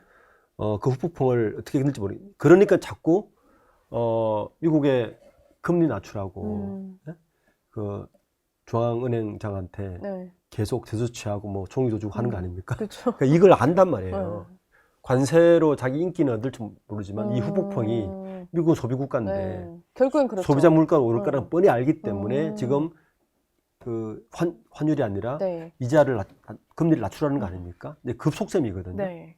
자, 그러면 제약은 어떻느냐? 지금 지난해에 우리나라의 북미 수출액이 셀트리온이 1조 453억 했고요. 네. 그다음에 삼성바이오가 1조 1,700억 했어요. 네. 전체 매출에 그러니까 셀트리온이나 삼성바이오로직스는 전체 매출의 30%를 북미 수출량입니다. 네. 펀드에 참가하겠죠, 이 정도면. 펀드. 그 2천억 불 펀드에 네. 우리도 달라. 공장 짓겠다. 이미 셀트리온 움직인 것 같아요. 네, 움직인 것 같아요. 네, 셀트리온 이미 움직여서 근데 셀트리온과 삼성바이오는 조금 결이 달라요. 네. 그러니까 셀트리온은 정확히 말하면 CMO 기업이에요. 네, 네. 그렇죠. CMO. 네. 그런데 삼성바이오로직스는 CDMO예요. 그렇죠. 그러니까 네. 디벨롭도 하고 네. 고객이 원하면 디벨롭도 해주고 그 다음에 생체 실험도 해주고 네. CRO도 해주고 C 밀가 다 해주는 그러니까 CDMO 방식인데 네. 선승진 회장이 원래 이제 칼을 간 게 뭐냐면 우리도 CDMO 하겠다는 거예요. 우리도 이제 CMO 하는 것이 네. 아니라 왜냐하면 재밌는 게 셀트리온이 기회 되면 셀트리온 말씀드릴 텐데 셀트리온이 수익률이 되게 좋아요. 그러니까요. 그 주가는 안 올라. 그 정말 신기하더라고요. 왜 그러냐면 이런 거예요. 지금 셀트리온이 히트친 그 약들은 네. 뭐 레주마라든지 뭐 이런 것들은 대부분 3년, 5년 전에 이미 시밀러 완성된 걸 팔고 있는 거예요. 그러다 보니까 두 가지가 떨어지겠죠. R&D 비용도 낮아지고 그리고 생산 원가도 줄어들겠죠. 네. 그러니까 수익은 되게 좋아요. 그 미국이 팔리기 시작하니까. 문제는 뭐냐면 셀트리온을 보고 투자하는 사람은 그 다음 메가히트는 뭐지? 답을 못 내놓는 거예요. 그러니까 기대감이 반영이 안 되는 전혀 안 거네요. 되죠. 새로운 게 없다는 거죠. 그래서 이제 성진 회장이 갖고 들어온 칼이 CDM으로 우리도 하겠다는 건데, 네. 이번 2천억 불의 일부를 CDMO로 할 수 있는 쪽에다 투자하려고 하지 않을까. 네. 그런 식으로. 예. 네. 왜냐하면 셀트리온은 지금도 주가 안 오르니까 계속 자사주를 사들이고 있단 말이에요. 자사주를. 그러니까 투자원 확보가 이번 기회가 좋은 기회죠. 그리고 이것도 새 카드처럼 보이기도 할 그렇죠. 거고요. 그렇죠. 네, 그러면 뭐 주가에도 반영이 될 것이고 미국의 어떤 영향도 좀 감내할 것이고 여러 가지를 이제 수가 있겠죠. 네. 그런 식으로 좀 이번 이체국을 활용하지 않을까 생각합니다. 이게 총수들이 고민이 많을 것 같긴 해요. 이번 결과로 현대차랑 조선업도 당장 주가가 또 차이가 나고 심지어 삼성도 요즘 최근에 많이 오르고 있는데 이제 어쨌든 결론은 났지만 디테일이 남아 있거든요. 네. 사실 이 디테일에서 항상 길어지는 거잖아요. 보조금 문제도 있을 테고 이제는 앞으로 뭐 2천억도 어떻게 쓰냐도 아직은 불분명한 것 같거든요. 이 각 기업별로 그리고 각 품목별로 그러니까 총수의 역할이 이제 중요할 것 같은데 어떤 부분들이 이제 조금 더 보완이 돼서 딱 합의가 끝나야 될까요? 우선 저는 한 가지 반가운 건 불확실성 중에 한두 개는 지금 해소가 됐다. 이게 사실은 굉장히 반가운 겁니다. 네, 관세의 이 불확실성 때문에 이게 꽤 오래 갔잖아요. 어려웠죠. 거의 한 7, 8개월 간 거 아닙니까? 네. 기업들이 투자 스탑이에요. 모든 기업들이 투자 스탑, 뭐 전략을 짤 수가 없어요. 그렇죠. 예, 어떤 것도 이게 해결이 안 되기 상반기 때문에 사실 그냥 그렇게 훅 지나간 훅 지나간 것 같아요. 거예요. 네. 사실은 지금 계획자면 내년에 반영됩니다. 그러면 이제 두 가지를 저는 좀 주목해서 보고 있습니다. 네. 첫 번째는 이제 불확실성이 사라지니까 내년도 투자 계획을 막 잡을 거란 말이에요. 그렇죠. 투자 계획을 잡을 때 미국 쪽에 뭐 공장 건설뿐만 아니라 이 불확실성을 해소된 것에 대해서 새로운 신성장 동력 산업에 대해서 총수들이 어떤 역할을 할까? 그 총수들이 또 중요한 역할은 뭐냐면 총수들의 역할은 사실은 M&A뿐만 아니라 다른 그룹이나 기업들과 어떻게 해서 시너지를 낼 수 있는 조인을 요즘은 그렇죠. 오픈 이노베이션 기준으로 가야 된단 네. 말이에요. 우리나라가 되게 많이 달라진 게 투자하시는 분들 잘 모를 수는 있는데 이전 총수 뭐 이건희 회장, 네. 구본무 회장, 정몽 회장 때는 그때까지만 해도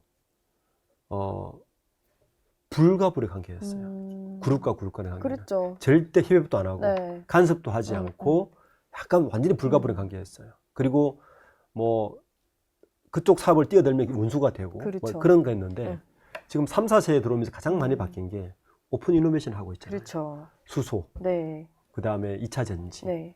그다음에 뭐 반도체도 반도체도 그렇죠. AI도 네. 그렇고요. 그럼 지금 총수의 역할은 누가 오픈 이노베이션을 잘하느냐가 저는 향후 게임의 향방을 굉장히 바꿀 것이다. 그럼 요 세 명 오늘 이제 이 주제 세 명의 성향을 보셨을 때 사업 스타일을 보셨을 때 어떨 것 같으세요? 저는 현대차가 오픈 이노베이션 제일 적극적인 것 같아요. 어떤 정은선 면에서요? 회장이. 왜냐하면 이전에 수소 인명계도 정은선 회장이 나섰고요. 그쵸. 네, 그리고 2차 전지에도 일종의 가교 역할을 합니다. 최태원 회장도 만나서 뭐 협업하자. 그렇죠. 그다음에 이재용 회장도 만나서 협업하자. 자동차 전장 뭐 LG하고도 뭘 하자. 그러니까 자동차라는 게 이전과 달리 2차 전지, IT 전기전자, 반도체 다 협업되는 거잖아요. 네. 하기가 제일 좋은 거죠. 그렇죠. 네. 그리고 이제 SK그룹 최태원 회장은 대한상인 회장도 맡고 있으니까 네. 아마 정부에서 그런 좀 가교 역할을 하라고 또 너지를 하겠죠. 네. 네. 하고 있기도 네. 하고요. 그러니까 네. 지금은 이번 우리가 간세 협상을 보면 이전 세대의 총수들과는 확연히 달라졌다. 서로 협업하고 네. 필요한 것은 뭐 빨리 오픈 이노베이션 하고 이런 사실 것 일기 때와도 좀 다른 것 같기는 해요. 많이 다르죠. 그렇죠? 네. 그런 것들이 우리는 뭐 시간 지나서 넘어갈 수는 있지만 제가 볼 때는 저는 이제 그 이전 분들도 계속 봐왔으니까 굉장히 많이 달라요. 격세지감이다. 그래요. 그럼 김동완 부회장도 좀 뭐 덜 하지만 정일선 회장보다는 충분히 그런 활동을 하고 있다 하고 봐야죠. 있다. 약간 조용하지만 좀 강한 스타일인 면이 있는 것 같긴 한데 느낌상. 그렇죠. 우선 하나오션 저는 가장 의아했던 게 우리나라 조선기술은 그래도 현대중공업이라 봐야죠. 네. 역사나 뭐 전통을 봐요. 그런데 하나오션이 주도적인 역할을 했어요. 네. 사실은 대우조선해양 인수한 지 3년밖에 안 됐습니다. 그러니까요. 네. 의아하죠. 모 기술을 알아서. 근데 그런데도 불구하고 주인공처럼 조선 1500불에 주도적 역할을 했다는 것은 김동관 부회장의 역량이라 봐야죠. 아, 그의 스킬로 볼 수 그렇죠. 있겠네요. 네, 그렇게 봐야 되는 거죠. 그리고 마지막으로 이재용 회장은 어쨌든 뭐 오래전부터 해오고 있지만 미국의 투자도 해오고 있지만 이 사람의 또 상징성은 분명히 있을 것 같긴 해요. 이 총수를 대표하는 어떤 대장 같은 역할, 뭐 진짜 대장은 최태원 회장이지만 그런 면에서도 역할을 이렇게 있어주는 게 필요한 것 같기는 한데 어떻게 보세요? 삼성그룹에 대한 상징성은 여전하죠. 네. 뭐 국내나 뭐 글로벌하게 이재용 회장은 저는 이노베이션 관점에서 그러니까 다른 그룹과의 관계에서는 조금 소극적이지 않았나 지금까지. 성향의 물론 차이도 있는 것 같아요. 사브리스크라는 게 있었기 네. 때문이기도 하지만 네. 본인의 생양상 그러면서 조금 소극적이지 않았나는 생각이 듭니다. 지금부터 이제 사브리스크 해소됐고 네. 또 삼성의 뭐 앞으로 갈 길들이 멀지 않습니까? 뭐 반도체 위기부터 시작해서 여러 가지 해체 나가야 되는데 그런 것들을 좀 그런 관점에서 후회해서 나가면 좀 우리가 생각하지도 않은 길들을 찾을 수 있지 않을까? 어떻게 보면 대놓고 좀 만나고 대놓고 좀 이 의견을 말하는 것도 필요할 것 같기는 해요. 이제 이 그렇죠. 시대가. 네, 그렇죠. 그렇습니다. 그러니까 저는 이번에 반도체의 어떤 돌파구도 네. 아까 제가 말씀드린 대로 TSMC와 역발상적인 전략을 펴서 우리 이 나눠줄게. 네. 줄게. 대신 줘. 오다를 줘. 그러면 너희 나라 안에서 우리 얼마든지 만들어줄게라고 전략적인 좀 판단을 한다면 뭐 어쨌든 삼성전자 입장에서 새로운 돌파구 되지 않을까? 그런 어떤 전략적인 판단들을 총수를 해줘야 될 때가 되지 않았나 생각입니다. 네, 오랫동안 끓여왔던 관세 협상 이제 타결이 되면서 오늘 이 총수들 저희는 이제 기업 어벤져스로 지어봤는데 이들의 역할을 한번 분석을 해봤습니다. 지금까지 리더스 인덱스 박주근 대표와 함께하셨습니다. 고맙습니다. 네, 감사합니다. 오늘의 주제는 AI 관련 주식으로 잡아봤는데요. 이춘석 의원의 주식 매매 논란이 불씨를 지피면서 AI 주식이 다시 뜨거워지고 있습니다. 이번 정부의 핵심 과제이기도 한데 그래서 오늘은 단순한 논란을 넘어서 투자자의 입장에서 한번 어떻게 접근을 하고 또 회사들마다 어떤 부분들을 주시해야 하는지 샅샅이 분석해 보려고 합니다. 오랜만에 모셨습니다. LS증권 염승환 이사 나오셨습니다. 안녕하세요. 네, 안녕하세요. 오랜만에 뵙겠습니다. 네. 자, 저희가 그 사이에 다짜고짜라는 질문을 만들었어요. 네. 그래서 일단은 짧게 답변해 주시면 되는데 AI 주식 일단 담고 있어야 되나요? 투자자들? 네, 담아야 된다고 생각해요. 그래요? 시작을 해도 되는 거네요. 네, 근데 이제 AI가 너무 많아서 사실 뭐 나라도 다르고 네. 그 또 속해 있는 산업군도 좀 약간 다르잖아요. 그리고 그냥 조금 걸쳐놓은 데도 있고 그렇잖아요. 네, 근데 이제 그거는 이제 잘 고민을 해봐야 되지만 그쵸. 어쨌든 AI에 연관된 기업의 내 포트엔 있어야죠, 당연히. 그럼 일단 그걸 네. 샅샅이 분석을 해본다고 이제 할 텐데 이번 주에 사실 AI 주식이 가장 강했던 이유는 이춘석 의원의 이슈겠죠. 아무래도 이게 어떤 일이 있었는지 좀 짚고 넘어가면 좋을 것 같긴 해요. 그러니까 이제 이춘석 의원이 그 법사위원장을 맡고 있는데 그때 이제 국회에서 이제 맨 뒷줄에 앉으시거든요. 네, 맞아요. 찍혔죠, 찍혀가지고. 근데 일단 이제 문제가 됐던 게 한두 개가 있는 게 이제 첫 번째가 차명 계좌를 했다는 거. 이제 네. 그게 가장 큰, 사실 이제 차명 계좌로 하면 이제 자본시장법 위반이기 때문에 네. 범죄죠, 사실은. 이건 사실 징역도 있고 뭐 다 있더라고요. 네, 맞습니다. 그렇죠? 그래서 심각한 문제고. 그리고 이제 시장이 또 더 놀랬던 건 거기 찍힌 기업들이 하필 이제 이번에 AI 국가대표 선발된 기업들이 그러니까요. 들어가 있는 거예요. 이제 그게 이제 매매하는 현장이 또 이제 나오다 보니까 이제 흔히 이제 말하는 미리 사놓고 그렇죠. 선행 매매한 거 아니냐. 네. 이게 왜냐하면 이분이 이제 그걸 알 수 있는 위치에 있기 때문에 사실 근데 뭐 기업 내부 직원도 마찬가지고 이제 외부의 사실 뭐 기자분들도 마찬가지고 네. 이런 걸 이용해서 뭔가 내가 독점적인 정보를 얻었을 때 그거 가지고 사실은 이제 미리 사놓으면 안 되거든요. 그쵸. 문제가 생기는데 네. 근데 이제 이분은 또 국회의원인데 그 지위를 이용해서 저기 우리가 많이 보던 그 기업들이 이렇게 매매 현장에 딱 포착이 되니까 시장이 이제 굉장히 좀 그것 때문에 논란이 좀 그쵸. 뜨거웠던 좀 상황입니다. 그래서 시점도 묘한데 이게 사실 그 경력도 그렇고 아시는 대로 AI 판을 짜는 분이니까 네, 게다가 맞습니다. 이게 과기부 자료가 오전에 나오고 엠바고가 붙은 거기 때문에 사실 마음만 먹으면 미리 아는 거 아니냐 이러거든요. 네. 근데 이게 근데 공교롭게 그 산 네이버 그중에 네이버가 있었잖아요. 그 네네. 다음 날은 거의 6% 넘게도 해가지고 뭔가 이게 미리 아는 것도 화가 나지만 투자자 입장에서는 충분히 뭔가 배신감을 느낀 그런 것도 네. 있을 것 같기는 해요. 근데 이게 이제 원래 15개 팀에서 이제 10개 팀 추리고 그중에 이제 5개 팀을 그쵸. 뽑은 건데 음. 사실 뭐 많은 분들이 네이버가 될 거라고 예상은 하긴 했어요, 사실은. 근데 그거랑 별개로 그렇죠. 어쨌든 여기 들어가 있는 기업들을 그것도 자기 계좌가 아니라 그러니까요. 차명 계좌로 했다는 것 자체는 이제 주식 투자하시는 분들뿐만 아니라 네. 국민들이 봐도 전 말이 안 되는 행동이죠. 약간- 뭐 범죄를 저지른 거기 때문에. 아, 그쵸. 비정상적인 네, 맞아요. 걸로 보일 수밖에 없는데 네. 그때 들린 이 폰에 담긴 게 네이버, LG, CNS, 카카오페이 카카오페이. 이 세 개였잖아요. 근데 이게 공교롭게도 스테이블 코인 요즘 뜨거운데 이 맞아요. 수혜 기대감까지 붙었던 거잖아요. 네. 이거 알고 싶어서 난린데 투자자들은. 예. 그러니까 이제 그 다 지금 현 정부의 어떻게 보면 좀 정책 수혜를 받는 기업들이고 네. 실제 이제 이재명 대통령이 당선되고 나서 뭐 스테이블 코인이나 음. AI 네, 뭐 그렇죠. 백조 펀드 얘기도 했잖아요. 그런 얘기를 하면서 이 기업들 주가가 다 뜨거웠어요. 네. 뜨거웠다 최근에 조금 식고 있는데 안 그래도 이제 AI 국가대표 선발한다고 하니까 다시 이제 관심들이 그쵸. 있는데 공교롭게 또 거기에 이걸 알 수 있는 분이 지위 이제 누구보다 먼저 알 수 있는 분이잖아요. 이제 그런 분이 이걸 했고 또 자기 계좌도 아니고 차명 계좌로 했다는 것도 또 그리고 그 국회 그 이 시간에 주식 매매하는 것도 사실은 그거는 좀 정상적인 그쵸. 모습은 사실 아니거든요. 그게 2시에 시작했거나 그랬는데 딱 직후잖아요. 네, 맞습니다. 그래서 좀 이 부분은 뭐 사실 네. 국민들 눈높이에 봐도 뭐 전혀 이거는 용납할 수 없는 그쵸. 좀 상황인 것 같아요. 이게 요즘 조금 주춤하다고 말씀을 주셨는데 오히려 이춘석 테마주 이런 프레임이 네. 잡혀서 피해보는 거 아니냐라는 우려도 있거든요. 네. 어때요? 근데 이게 이제 네. 왜 이런 선행매매가 안 좋냐면 누군가는 수익을 내잖아요. 먼저 정보를 그쵸. 아는 사람은. 네, 근데 그걸 뒤늦게 정보를 대부분 알아요. 사실 뭐 개인 투자분들이 어떻게 알겠어요? 이게 뉴스 나오고 나서 아는 건데 그럼요. 그러면 이제 좋아지나 보다 하고 이제 뒤늦게 사게 되는데 주가는 미리 올라가요. 그쵸. 그 선행매매 때문에. 근데 이제 개인 투자분들이 들어오면 주가 급등하는 걸 이용해서 이 사람들은 팔아버려요. 오늘 아침에도 잠깐 내려가긴 하더라고요. 네, 보니까. 그래서 이제 그 물량을 어떻게 보면 좀 표현이 그렇지만 물량바지가 돼버리는 거예요. 그렇죠. 예. 괜히 억울하잖아요. 네, 그러면 어떻게 보면 주식 투자가 공정하지 못하고 네. 누군가는 피해를 보는 이런 이제 범죄 행위 때문에 그래서 이거는 사실 있어서는 안 되는 일인데 네. 그런 일이 이제 또 지금 물론 이제 우리가 조사는 해봐야 되겠지만 명확한 건 그럴 지금 상황으로 좀 갈 가능성이 높기 때문에 시장은 근데 이런 일들이 자꾸 발생하면 코리아 디스카운트는 더 심화될 수밖에 없고요. 이게 왜냐면 신뢰 문제가 굉장히 큰 맞습니다. 부분이잖아요.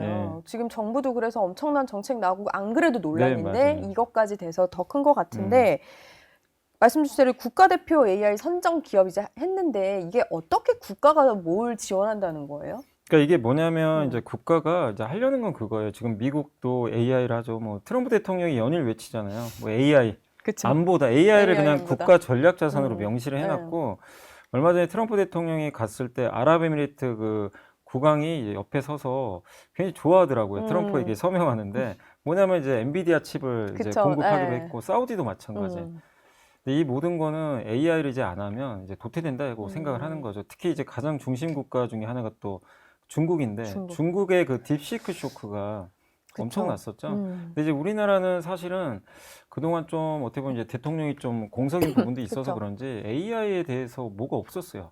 그리고 사실 좀 이렇게 막 손에 잡히는 게 네, 아니니까 맞아요. 반도체처럼 더 어렵게 느껴지기도 네. 하죠. 그 우리가 주권은 없고, 그러니까 우리가 뭐 삼성이나 하이닉스는 엔비디아 그 AI 가속기에 들어가는 칩을 공급을 하지만 그게 우리가 주도권을 갖는 건 아니거든요. 그렇죠. 이제 그러다 보니까 AI 소프트웨어 경쟁에서도 밀리고 대부분 뭐 요즘에 챗 GPT나 이런 많이 쓰실 텐데 그럼 한국만의 뭔가 좀 국가가 좀 주도해서 할 수 있는 뭔가 좀 AI는 좀 있어야 되는 거 아니냐. 이제 이런 이제 문제점에서 그런 좀 인식 이제 필요성에서 아마 이재명 대통령이 이제 그걸 생각을 했던 것 같고 그 이제 당선되고 나서 한번 해보자. AI 우리 이게 뒤처지면 안 되니까.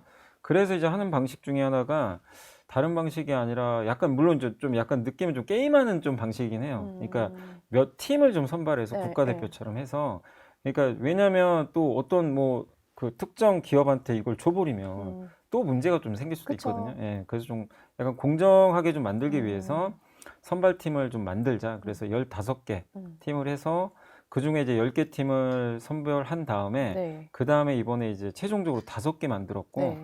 그리고 올해 하나를 탈락시켜요. 올해 말에. 아, 올해 안 해요? 네, 말에? 그럼 4개 남고 네. 최종 2개만 남겨놓는데요. 27년까지. 그래서 이제 이 기업들이 뭐를 하냐면 이 팀들이 그 챗GPT 같은 걸 만드는 거예요. 그걸 만드는 겁니다. 그러니까 집중적으로 할 수 있게 단계를 밟아서 네. 확 지원을 해준다는 맞습니다. 취지네요. 네, 그러니까 뭐 GPU도 주고 이런 것도 왜 돈이 많이 들거든요. 그쵸. 개발하려면. 근데 정부가 일단 지원을 해주고 너네 한번 2년 동안 만들어 봐라. 그래서 공정하게 평가해서 이제 채택이 되면 이제 국가가 쓰는 거예요. 이제 우리 한국의 정부나 특히 국방부 같은 데서 많이 쓰겠죠. 안보 문제. 그렇겠죠. 예. 그리고 이제 이번에 나온 목적 중에 하나가 전 국민한테 무료로 배포하겠다 했는데 사실 근데 이제 많은 분들이 지금 워낙 챗GPT나 이걸 많이 쓰시니까 약간 일상화됐어요, 네, 사실. 그래서 아마 국민들이 뭐 이게 무료로 쓰면 쓰시긴 하겠지만 그걸 일반적으로 사용을 많이 하실 것 같지는 않고 결국엔 저는 좀 안보 목적으로 우리만의 그 언어 모델이 있어야 되잖아요. 네. 이게 또 노출이 되면 안 되기 때문에 그래서 저는 이제 국가가 사용하는 목적으로 이걸 개발하는 게 좀 크지 않나 이렇게 좀 생각을 하고 있습니다. 근데 일상적으로 쓴다 해도 챗 GPT도 사실 처음부터 그렇게 일상화되진 않았는데 네. 그게 축적이 돼가지고 또 정보가 많아지면서 많이 쓰니까 지금 만일 만든다 쳐도 몇 년은 기다려야겠네요. 네, 맞습니다. 그리고 지금 저희 이제 오늘 기준으로 아침에 이제 나왔던 뉴스가 GPT-5까지 나왔어요. 그러니까요. 그러니까 이제 샘 알트만이 이건 박사급이다. 어. 그렇게 또 언급을 할 정도인데. 그러니까 그럼 사실 그걸 점점- 넘어야지 네. 우리가 더 큰 대중화가 맞습니다. 되는 거잖아요. 근데 뭐 지금 미국의 빅테크들이 빅테크 4인방 아시죠? 메타, 마이크로소프트, 네. 구글, 아마존이 아마존. 그냥 분기 3개월 동안 AI 얼마 쓰냐면 140조를 써요. 그러니까 우리랑 차이가 되게 많이 나더라고요. 어떻게 따라갑니까? 못 따라가요. 네, 그러니까 이거는 맞습니다. 인력도 안 되고 그동안의 스토리도 안 되니까. 그러니까 뭐 대통령도 이제 그런 걸 감안해서 이렇게 집중적으로 하겠다는 거라서 네. 저희도 한번 기업별로 좀 그래서 분석을 해보려고 하는데 가장 네. 뭐 눈에 띄는 건 네이버. 이번 네. 정부 들어서 가장 많이 듣는 어떤 기업의 이름일 수도 있을 것 같아요. 네. 네이버인데 출신 인사들도 정부에 이미 많이 들어가 있고 뭐 수혜 기대감도 굉장히 높은데 네. 사실 네이버 하면 AI 회사 이 느낌은 아직은 많이 없잖아요. 그래도 이제 우리나라에서는 그래도 AI 또 생성형 언어 모델 하면 그 한국 기업 중에서 가장 먼저 떠오르긴 하죠. 왜냐하면 그 아직 많이들은 쓰시지 않지만 그래도 그 하이퍼 클로버 X 그쵸. 그걸 쓰긴, 내놨기 저도 때문에. 쓰긴 써요. 예. 네. 근데 이제 요즘에 거기에다가 이제 AI 검색 기능도 좀 접목해가지고 어쨌든 이제 구글처럼 해요. 구글도 요즘에 검색을 딱 하면 AI 오버뷰라고 먼저 띄워줍니다. AI가. 그러더라고요. 이제 네. 네이버도 약간 그런 네, 식인데 맞아요. 그걸 좀 접목을 하고 있어서 그래도 이제 한국에선 가장 앞선 기업은 맞습니다. 그럼 요 네이버의 AI 부분에서는 좀 어떻게 분석하세요? 그러니까 네이버 지금 이번에 선정된 팀을 보니까 네이버 클라우드 정예팀인데 이름이 네. 일단 이제 네이버는 이제 장점이 좀 많은 게 일단 자체적인 언어 모델이 벌써 있어요. 그리고 돈도 많이 들여서 일단 그렇죠. 성립을 해놨기 때문에 거기다가 또 이번에 AI 미래기획수석이 하정우 센터장이잖아요. 그러니까요. 그러니까 여러모로 네. 사실 유리할 수밖에 없어요. 그리고 속도를 낼 수 있는데 큰 도움이 맞아요. 되겠죠. 그리고 또 이제 뭐 어떻게 보면 네이버는 또 클라우드도 자체적으로 갖고 있고 하기 때문에 여러 면에서 굉장히 좀 유리하고 한데 이제 과연 근데 이제 그 이 후발주자들도 지금 이제 추격은 하겠지만 결국엔 이제 네이버가 이 정부가 원하는 그런 목표 이제 한국형 이제 이런 AI 모델을 얼마만큼 효율적으로 그러니까 이 여기서 원하는 건 그거거든요. 비용을 너무 또 많이 쓰면 안 되니까 이제 그렇죠. 좀 효율성 있게 예, 얼마만큼 이거를 잘 만들어내느냐 그게 좀 관건이고 어쨌든 네이버는 굉장히 초거대 모델을 좀 이용을 하거든요. 네. 근데 그거를 얼마나 잘 이제 이번에 들어간 거 보니까 서울대 뭐 그다음 포항공대 고려대 한양대 이제 주로 대학교랑 많이들 하더라고요. 그래서 아마 대학원생들과 좀 함께 협력을 해가지고 만들 것 같은데 어쨌든 제가 봤을 때는 이 5개 팀 중엔 그래도 가장 좀 유리한 좀 위치에 있지 않나. 이미 기술 자체가 너무 확고한 게 좀 있기 때문에. 이런 의견도 많더라고요. 양면인 게 하나는 어차피 큰 회사, 어차피 그 하고 있는 회사에 더 지원을 해서 더 잘 되게 하는 것도 좋고. 근데 또 하나는 그러다 보니까 너무 독점되는 거 아니냐. 이게 항상 그 기술 회사에 있어서 양면일 것 맞습니다. 같은데 그 부분에 대해서는 어떻게 생각하세요? 그 네이버 입장에서는 되게 좋은 것도 있고 좀 아까 말씀드린 대로 안 좋은 게 뭐냐면 이제 국민들 입장에서 봤을 때는 이미 이거 결정된 거 아니야? 약간 사실 이런 그런 시각이 예, 있잖아요. 그런 시각이 있을 그쵸? 수밖에 없고 그리고 이게 만약에 이번에 채택이 되면 이제 마지막 최종 2팀에 들어가게 되면 여기서 만드는 이제 만약에 네이버가 됐다고 치면 전 국민이 다 쓰게 무료로 주겠다는 건데 그렇죠. 그럼 이제 정부가 지원을 해주는 거잖아요. 그러면 사실 누가 봐도 이거 하이퍼클로버 X가 결국 이제 무료로 이제 어떻게 보면 이제 그쵸. 네이버 입장에서 좋을 수밖에 없죠. 그렇죠. 이거를 이제 그냥 무료로 해준다고 하니까 그래서 이제 네이버 클라우드나 이제 네이버 입장에서는 당연히 이제 그런 건 좋은데 근데 이제 또 오해받기도 되게 좋아요. 공격받기도 사실 또 좋고. 그것도 있어요.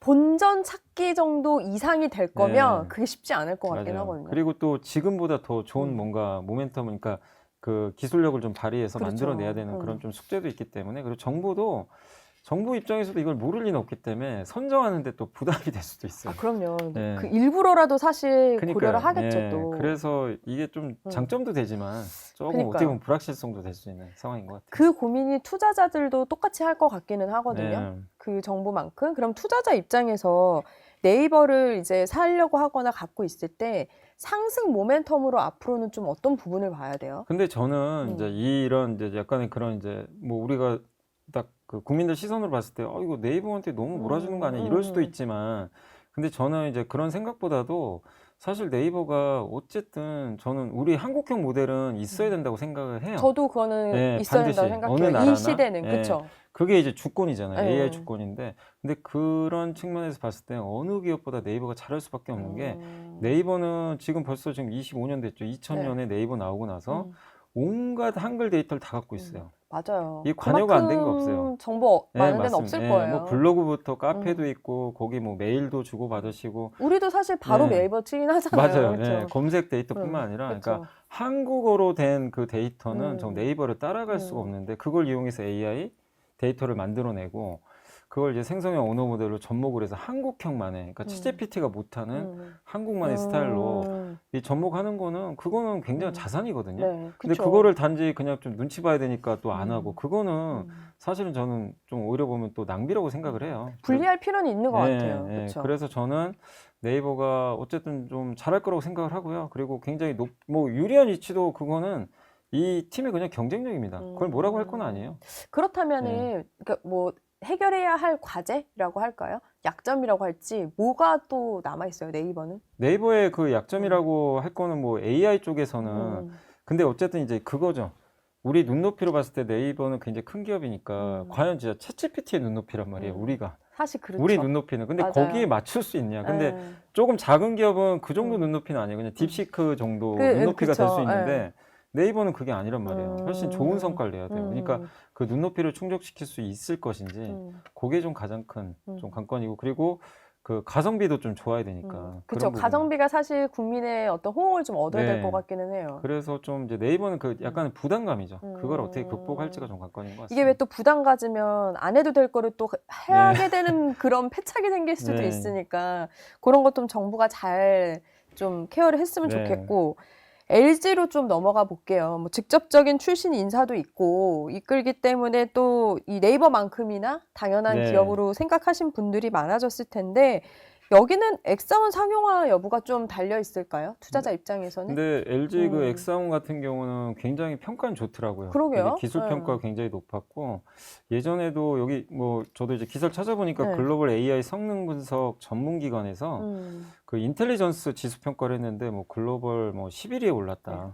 굉장히 좀 높은 점수를 되게 좀 높은 거 아니에요? 글로벌에서 굉장히 좀 그러면? 높은 점수를 좀 받았기 때문에 일단 이제 이 경쟁력 자체는 네. 좀 인정을 좀 해야 될 것 같아요. 그리고 가성비가 좀 되게 좋은 편이에요. 가성비 네, 어떤 가성- 면에서요? 그러니까 이제 네. 그 이렇게 투입된 자원 대비해서 이게 그 내놓는 그 결과물 자체가 굉장히 이제 어떻게 보면 약간 딥시크 비슷한 네, 거죠. 네, 그쵸. 딥시크는 굉장히 적은 돈으로 이 높은 품질을 좀 네. 만들어냈잖아요. 그래서 엑사운도 그런 측면에서는 좀 높은 평가를 받고 있고 또 뭐 이게 세계에서 세 번째로 하이브리드 AI 모델이라고 하는데 이게 뭐냐면 이제 보통 우리가 이제 AI한테 요구하는 게 뭐 검색도 있고 뭐 네. 추론도 있고 한데 이걸 다 합쳐버린 거죠, 그냥. 아. 예. 근데 우리가 보통 요즘에 이렇게 AI 네. 뭐 챗GPT 쓰시고 구글 제미나이도 쓰고 이렇게 할 때 우리가 이제 먼저 모델을 선택합니다. 요즘에는. 옛날에 그냥 하나였는데 하나였는데 뭐 빠른 모델, 뭐 아니면 프로 모델. 네, 근데 보통 프로는 그거예요. 추론용이에요. 예. 근데 이제 이거는 그냥 다 네. 합쳐버렸기 때문에 그래서 이제 우리가 하이브리드라고 하는 거거든요. 그러면 오히려 좀 약간 그 합쳐지는 과정에서 오류에 대한 걸 잡는 것도 좀 방법이긴 그런 것도 해요. 이제 중요하겠죠, 그래요? 당연히. 예. 그래서 일단 이제 그렇게 합쳐지면 이걸 사용하는 소비자 입장에서 되게 편해요. 하여튼 그렇게 네. 깊은 게 아니면 사실 편하긴 하겠어요. 네. 근데 아마 이제 점점 이런 모델로 다들 가겠죠. 이제 그러니까 뭐냐면 처음에 데이터를 수집을 하고 그리고 나서 그걸 이제 추론을 해서 네. 나한테 답을 알려주는 네. 거죠. 그러니까 보통 이제 옛날 같은 경우는 그냥 이제 검색 데이터를 수집해가지고 결과물만 알려주는데 지금의 추론 모델은 이제 합쳐진 걸 보면 이렇게 먼저 검색을 한 다음에 자기 생각을 이제 얘기를 해줘요. 이걸 종합적으로 추론한 다음에. 그럼 시간이 좀 걸리죠. 근데 그런 걸 이제 한 번에 할 수 있기 때문에 상당히 좀 강점이 있다. 그래서 또 LG그룹이 또 있잖아요. 그러니까요. 이걸 사용할 수 있는. 그래서 이제 그런 걸 쓸 수 있으니까 이거를 만드는 것도 중요한데 응용을 할 수 있는 그 뭔가가 시장이 하나 있긴 있어야 되거든요. 그렇죠. 그런 면에서 LG는 LG그룹, LG 디스플레이가 굉장히 많이 활용을 하고 있다고 하니까 그런 면에서 좀 뭐 또 대기업이기도 하고 리스크 좀, 관리 겸해서는 되게 좋겠네요. 테스트도 되고. 맞습니다. 그러면 이제 또 의아해했던 기업 중에 하나가 사실 해킹 때문에 엄청 곤혹 치르고 있었는데 SKT가 네. 또 AI 쪽으로는 어때요? 여기도 궁금해요. 여기도 SKT. 이제 A-이라고 아마 SK텔레콤 쓰신 분들은 아마 다 아실 그렇죠. 거예요. 네. A-이라고 이제 이게 보니까 가입자가 이번에 1,000만 명 이제 돌파했다. 네. 이렇게 나와 있고 에이전트 이제 서비스니까 비서 역할을 해주는 거죠. 그래서 뭐 노트도 하고 그리고 이 통화한 거 요약도 해주고 네. 자동으로 이제 그런 서비스를 좀 갖고 있고 또 자체적인 언어 모델 갖고 있어요. 그러니까 이번에 선정된 5개 팀은 다 자기만의 그 언어 모델이 다 있어야 됩니다. 독자 그 모델이 기준이 있어야 있는 돼요. 거네요. 네, 그러니까 외부에 의존하면 안 네, 돼요. 네, 네. 자기가 만들었어야 돼요. 그게 성능이 물론 좋으면 더 좋고, 네. 근데 그게 없는 기업은 다 탈락시켰고, 그래서 이 SK텔레콤도 네. 이제 자체 LMM AX라는 기술이 있더라고요. 이제 그걸 좀 갖고 있고, 그리고 SK텔레콤은 또 통신사니까 그렇죠. 유리한 점이 데이터가 많아요. 그리고 요즘 굉장히. 유독 더 강조를 많이 하긴 네, 하더라고요. 맞습니다. 그래서 뭐 회사도 이제 다른 통신사랑 좀 차별화하려고 음. AI에 대해서 우리 뭐 AI 인프라도 그러니까 왜냐하면 SK텔레콤은 또 클라우드도 있고 데이터 센터도 그쵸. 이미 갖추고 네. 있고 이번에 이제 여기 5개 팀은 GPU가 지원되는데 SK텔레콤 자체적 GPU가 또 있어요. 그니까요. 그래서 굳이 여긴 지원을 안 받아도 되는 거죠. 오히려 SK텔레콤 GPU를 예를 들면 이제 LG한테 줄 수도 있는 그렇죠. 거죠. 네. 정부도 덜 부담되고. 네, 맞습니다. 그래서 그런 면에서 또 장점이 있고 그리고 이번 이제 에이다 사용자들 같은 경우는 이제 SK텔레콤의 아까 AX 같은 네. 언어 모델뿐만 아니라 뭐 GPT 클로드뿐만 아니라 좀 요즘에 퍼플렉시티 같은 이런 것들도 다 같이 쓸 수 있게 제공을 동시에 또 해주니까 그러니까 소비자 만족도는 되게 이런 부분에서는 좋을 수밖에 없는 거죠. SKT는 이게 되게 모멘텀이 될 수도 있다고 생각한 게 사실 해킹 때문에 네. 뭐 점유율도 그렇고 다 내려갔었잖아요. 맞습니다. 근데 어찌됐든 여기가 선정이 되면서 그러니까 그동안에 해킹 때문에 떨어진 신뢰를 요걸로 좀 채워져서 투자자 입장에서는 조금 좋은 기대감이 반영될 수 있는 것도 있잖아요. 근데 이제 이걸로 어때요? 덮으면 안 되고 덮는 건 네, 안 아니지만 되지만 그래도 약간 그쵸? 그죠. 이게 여기서 조금 뭔가 좋은 신뢰의 결과를 문제. 네, 내놓으면 그쵸. AI는 잘하는구나. 네, 네. 근데 물론 이제 해킹 문제에 대해서는 사람들이 당연히 분리는 뭐, 해야죠. 예, 그거는. 해야 되겠지만 네. 이건 또 기술 문제니까 그래서 AI 근데 이제 사람들 또 약간 걱정은 하겠죠. 이렇게 해킹이 뚫렸기 때문에 여기 또 여기도 AI도 그런 거 안보가 아니냐. 진짜 그쵸. 중요하거든요. AI는 이것도- 진짜 안 본 것 예. 같아요. 그래서 이거는 사실은 정부 입장에서도 약간 좀 더 신경 쓸 수밖에 없어요. SK를 그렇네요. 들여다볼 때는 이게 정부 만약에 무기 쪽에 들어간다고 생각해 보세요. 이게 뚫리면 그냥 큰일 나거든요. 그러니까 많이 이거예요. 정부는 단단하게 한다고는 하지만 네. 사용자 입장에서는 맞습니다. 사실 그럴 수밖에 없잖아요. 그래서 아마 SK는 그거를 계속 좀 잘 강조를 해야 될 것 같아요. 안보 쪽에 대해서 그 부분 왜냐하면 이제 기술은 이 회사도 기술은 좀 검증된 기업이니까. 그렇죠. 네, 그리고 어느 기업보다 인프라가 좋아요. 하드웨어 인프라를 깔고 있기 때문에 장점은 많은데 그 해킹 문제라는 그 네. 안보 문제, 그러니까 그 데이터 네. 안보 문제를 어떻게 좀 잘 좀 풀어낼지가 좀 숙제인 것 이게 같습니다. 투자 요소 중에 하나기는 네, 하겠네요. 맞습니다. 그리고 사실 NCAI가 있는데 네. 여기는 저도 좀 궁금한 게 게임에 엄청 특화되어 있는 곳이잖아요. 맞습니다. 요거는 또 어떻게 보면은 게임 외에 다른 걸 할 수 있다라는 기대감도 반영이 되는 건지 요 회사는 어떻게 봐야 돼요? 근데 이게 이제 선정된 이유 중에 하나는 NC가 이제 게임과는 별개로 NCAI랑 이제 자회사를 갖고 있는데 되게 오래됐어요. 저도 사실 잘 몰랐거든요. 이렇게 오래된지 네, 몰랐어요. 몰랐어요. 근데 원래 예전 2011년부터 그 NC가 국내 게임사 최초로 AI 센터를 만들어서 네. 이미 운영을 하고 있었고 이제 자회사죠 NCAI. 그래서 지금 계속해서 연구 개발도 하는데 근데 요즘에 제일 중요한 게 네. 게임도 AI가 많이 들어가요. 그러니까 이게 AI로 없으면 안 되는 것 같아요. 그래서 비용을 많이 줄일 수가 있어서 되게 좋을 수밖에 없고 어쨌든 이제 게임도 AI를 접목하면 비용도 줄이지만 빨리 만들어낼 수 있거든요. 그쵸. 근데 그런 것들을 이미 예전부터 연구를 좀 했다는데 좀 높은 점수, 그러니까 이거는 실제적으로 사용한 기업이다. 네. 이 자체적인 이 모델을 얘네는 진짜 게임을 그렇네요. 통해서 바로 지금 접목을 해서 아 응용력이 되게 좋겠구나.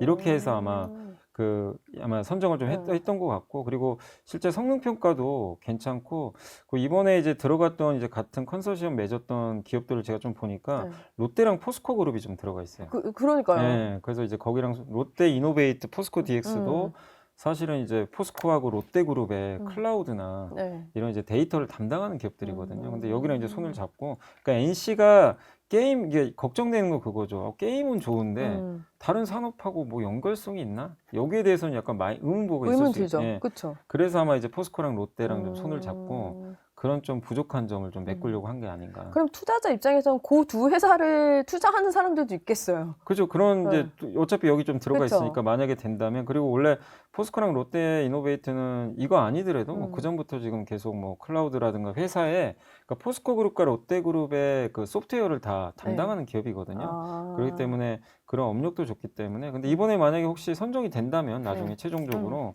당연히 이 기업들도 그 하나의 큰 역할을 할 수가 있기 때문에 뭐 좋은 또 이 모멘텀을 좀 받을 수 있지 않을까 생각하고 있습니다. 마지막으로 업스테이지도 저도 이제 단단한 회사라고 들었긴 했는데 이게 인지도 면에서는 조금 약하긴 하잖아요. 나머지 네. 네 개보다는. 그래서 오히려 또 가능성이 크게 볼 수 있는가요?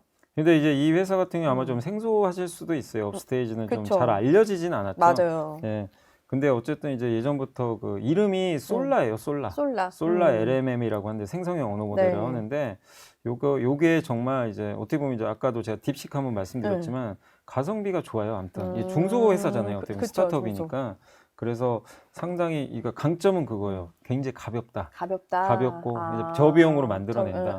그리고 이제 어떻게 보면 이런 회사들은 모든 걸 다 잘 할 수는 없고, 그 어떤 이제 뭐 예를 들면 오히려 이제 정부 입장에서는 이런 회사를 또 선택할 수 있는 게, 국방용 목적으로는 이 회사 걸 해보자. 거기에만 그냥 특화시켜서 특화를 시켜가지고 그냥 개발을 해버리는 거예요. 그러니까 어떤 산업부를 딱 찍어가지고 거기만 집중 투자를 하는 거예요. 그것도 방법이네요. 예. 왜냐면 사실 안보가 제일 중요하긴 하니까. 맞아. 예. 그래서 오히려 이제 정부기관에서는 이제 우리를 위해서만 이렇게 만들어주는 언어 모델을 이런 업스테이지 같은 기업들이 또 되게 특화돼서 좀 잘할 수 있고요. 그리고 또 해외 태국에 이런 모델을 또 수출했던 경험도 있대요. 있기 때문에 해외 수출 경험도 이미 좀 갖고 있고, 그리고 국제적으로도 여러 뭐 그 논문 조사에서도 스타트업 기업인데, 저번에 뭐 2021년도 물론 이제 논문이긴 하지만 그 순이긴 한데 삼성, 네이버, 카카오, LG에 이어서 뭐 국내에서 5위에 올랐다. 예, 뭐 이런 또 그런 또 단단하네요. 얘기도 있더라고요. 그래서 그 나름대로는 되게 검증된. 그렇네요. 네. 이 5개 모두가 그런 것 같은데 네. 그러면 이사님 이제 연말쯤 돼서 2개로 추려지잖아요. 투자자 입장에서는 기다려야 돼요. 근데 그 뭐 두 누가 개. 될지 모르고. 그러니까요. 그러니까 이거를 그러니까 네. 저는 이거 투자 관점에서 이게 결정되는 건 최종 결정은 27년이거든요. 27년까지 그럼 2년 남았는데, 난 이 중에 내가 무슨 뭐 선지자처럼 이걸 찍어가지고 이렇게 하는 건 그거는 의미가 없습니다. 근데 그리고 말씀하신 대로 네. 선반영이 되니까 오히려 결정 나기 전에가 더 이득이 있기는 할 것 네. 같긴 해요. 보통 선반영 된다는 전제 하에. 맞습니다. 그렇죠. 그래서 이 아이디어만 가지고 그냥 나 포스코 아까 DX 해야지. 이거는 별로 권유드리고 싶지 근데 않아요. 은근 고민 되게 많이 하시잖아요. 그렇죠? 그래서 이거는 네. 뭐 누가 될지 모르기 때문에 여기 지금 5개 중에서 여러분들이 한번 또 자체적으로 한번 찾아보시고, 성향의 차이도 있을 것 같아요. 네. 그렇죠? 그리고 어쨌든 지금 생성형 5대 모델로는 그러니까 이익 내긴 쉽진 않아요. 사실 그 오픈 AI의 챗 GPT 지금 그 그쵸, 회사도 사실 그 매출이 엄청나요. 네. 매출은 엄청난데 순이익은 공개를 안 합니다. 마이너스일 가능성이 높아요. 그렇죠. 이건 사실 사실은. 의미의 차이도 있을 것 같아요. 네. 국가적인 안보의 차이도 있고 맞습니다. 차원도 있고. 네, 그래서 오히려 이제 여기서는 이런 거죠. 뭐 네이버가 되면 뭐 네이버 네. 주가에 좋을 수 있다 하더라도 네이버는 이미 하고 있는 사업이 되게 많아요. 순수해서는 아니에요. 그러니까 이제 만약에 근데 업스테이지가 뭐 업스테이지는 비상장이긴 하더라도 업스테이지가 만약에 여기서 이제 그 선정이 되면 여기에 관련된 좀 중소 스타트업이 있으면 여기는 이제 주가가 파급력이 굉장히 큰 거죠. 그러니까 투자 관점에서는 이제 만약에 안 되면 또 주가 빠질 수 그렇죠. 있겠지만, 만약에 네이버랑 업스테이지가 되면 업스테이지에 속한 컨소시엄이 훨씬 더 급등할 수밖에 없어요. 그렇네요. 순수하게 이쪽을 하고 있기 때문에. 근데 네이버는 너무 사업이 많기 많죠. 때문에 당일날은 뭐 좋겠지만 이것 때문에 뭐 그냥 주가가 몇 배 가고 그런 일은 발생하지는 않거든요. 그렇죠. 외부 요소가 또 반영될 수도 있으니까. 그래서 만약에 이런 이제 이벤트를 목적으로 하신다면 오히려 좀 작은 기업을 선택하는 게 사실은 더 낫다 이렇게 보고 있습니다. 아까 외부 의존 말씀 주셨는데 그러고 보니까 그러면 카카오, KT 빠진 게 아무래도 이 기업들은 해외 빅테크하고 협력하고 있으니까 그 부분이 탈락하는 데 가장 맞습니다. 큰 그게 그게 됐겠죠? 정답이에요. 응. 그러니까 이번에 정부에서도 했던 얘기가 뭐냐면 결국 그거의 핵심은 왜 안 뽑았냐 카카오랑 KT를 의외긴 했거든요. 된다고 봤던 분도 계시는데 독자적 기술이 없어요. 그러니까 말씀을 듣고 네. 나니까 그렇네. 그러니까 우리는 맞아요. 지금 정부는 우리 걸 만들고 싶어 하는 네. 거니까. 근데 외국 걸 갖고 오면 이게 그렇죠. 무슨 의미가 있어요? 이게 안보도 취지가 그렇고, 우리나라에서 만든 그렇네요. 언어 모델인데 사실 독자 기술이 아니에요. 오히려 카카오나. 독이 됐네요, 이들한테는. 그래서 그걸 가지고 이렇게 음. 갖고 오면 당연히 이거는 패배가 이미 예정된 거예요, 사실은. 음. 그러니까 뭐 이게 안 됐으니까 뭐 이거 문제 있냐 이게 아니라 이미 기준에 안 맞아요. 그래서 이 두 기업은 일단 근데 그렇다고 갑자기 뭐 언어 모델 만들 수는 없거든요. 그렇죠. 그 하루 이틀 만에 되는 게 나오는 것도 아니에요. 아니고. 그래서 카카오랑 KT 뭐 입장에서 아쉬울 수 있지만 뭐 카카오는 이제 오픈 AI랑 이제 같이 네. 협업하는 거고 KT는 그때 보니까 마이크로소프트랑 뭐, 네. 예, 그래서 외부 모델을 일단 들어오는 거기 때문에 사실상 지금 이 국가대표 선발전에는 뭐 이게 맞지 않는다. 이 둘을 뽑았으면 문제가 더 커질 수밖에 없는 거죠, 사실. 그렇네요. 예. 근데 오히려 빅테크하고 또 하고 있으니까 기술 면에서는 좀 더 나아질 수도 있는 가능성이 있는 거예요. 근데 여기 뭐 한번 그렇지도 생각해 않아요? 보세요. 카카오하고 오픈 AI하고 해요. 그 여러분은 저걸 카카오 기술로 생각하세요? 아니요. 아니죠. 다 오픈 AI. 미안한데 약간 아니겠죠. 빌려온 거잖아요. 네, 그러면 그쵸. 카카오가 아무리 잘해도 그건 우리 게 아니에요. 아, 오히려 또 역으로 생각하게 예, 되네요. 그래서 아, 이거는 그렇구나. 한계가 있을 수밖에 없다. 예, 이렇게 봐야 될 것 같습니다. 그러면 요즘 이사님 미국 쪽의 AI는 어때요? 시장이? 아, 뭐 미국은 뭐 좋다라는 이제, 무조건 그런 건 예, 있지만 근데 제가 생각하는 것보다 너무 좋은 것 같아요. 너무 좋아요. 그냥 이거 제 의외의 생각 답변이네. 이상이에요. 아, 그래요? 그러니까 이제 작년에도 좋았는데 이제 올 초에 딥시크 한번 터지고 저도 좀 생각했거든요. 아, 이제 거품이 꺾이나? 왜냐면 딥시크가 너무나 저가 모델로 이걸 성능을 끌어올리니까 그때 그랬잖아요. 그럴 맞아요. 거다라고. 그래서 엔비디아 주가 하루에 막 18% 빠진 거예요.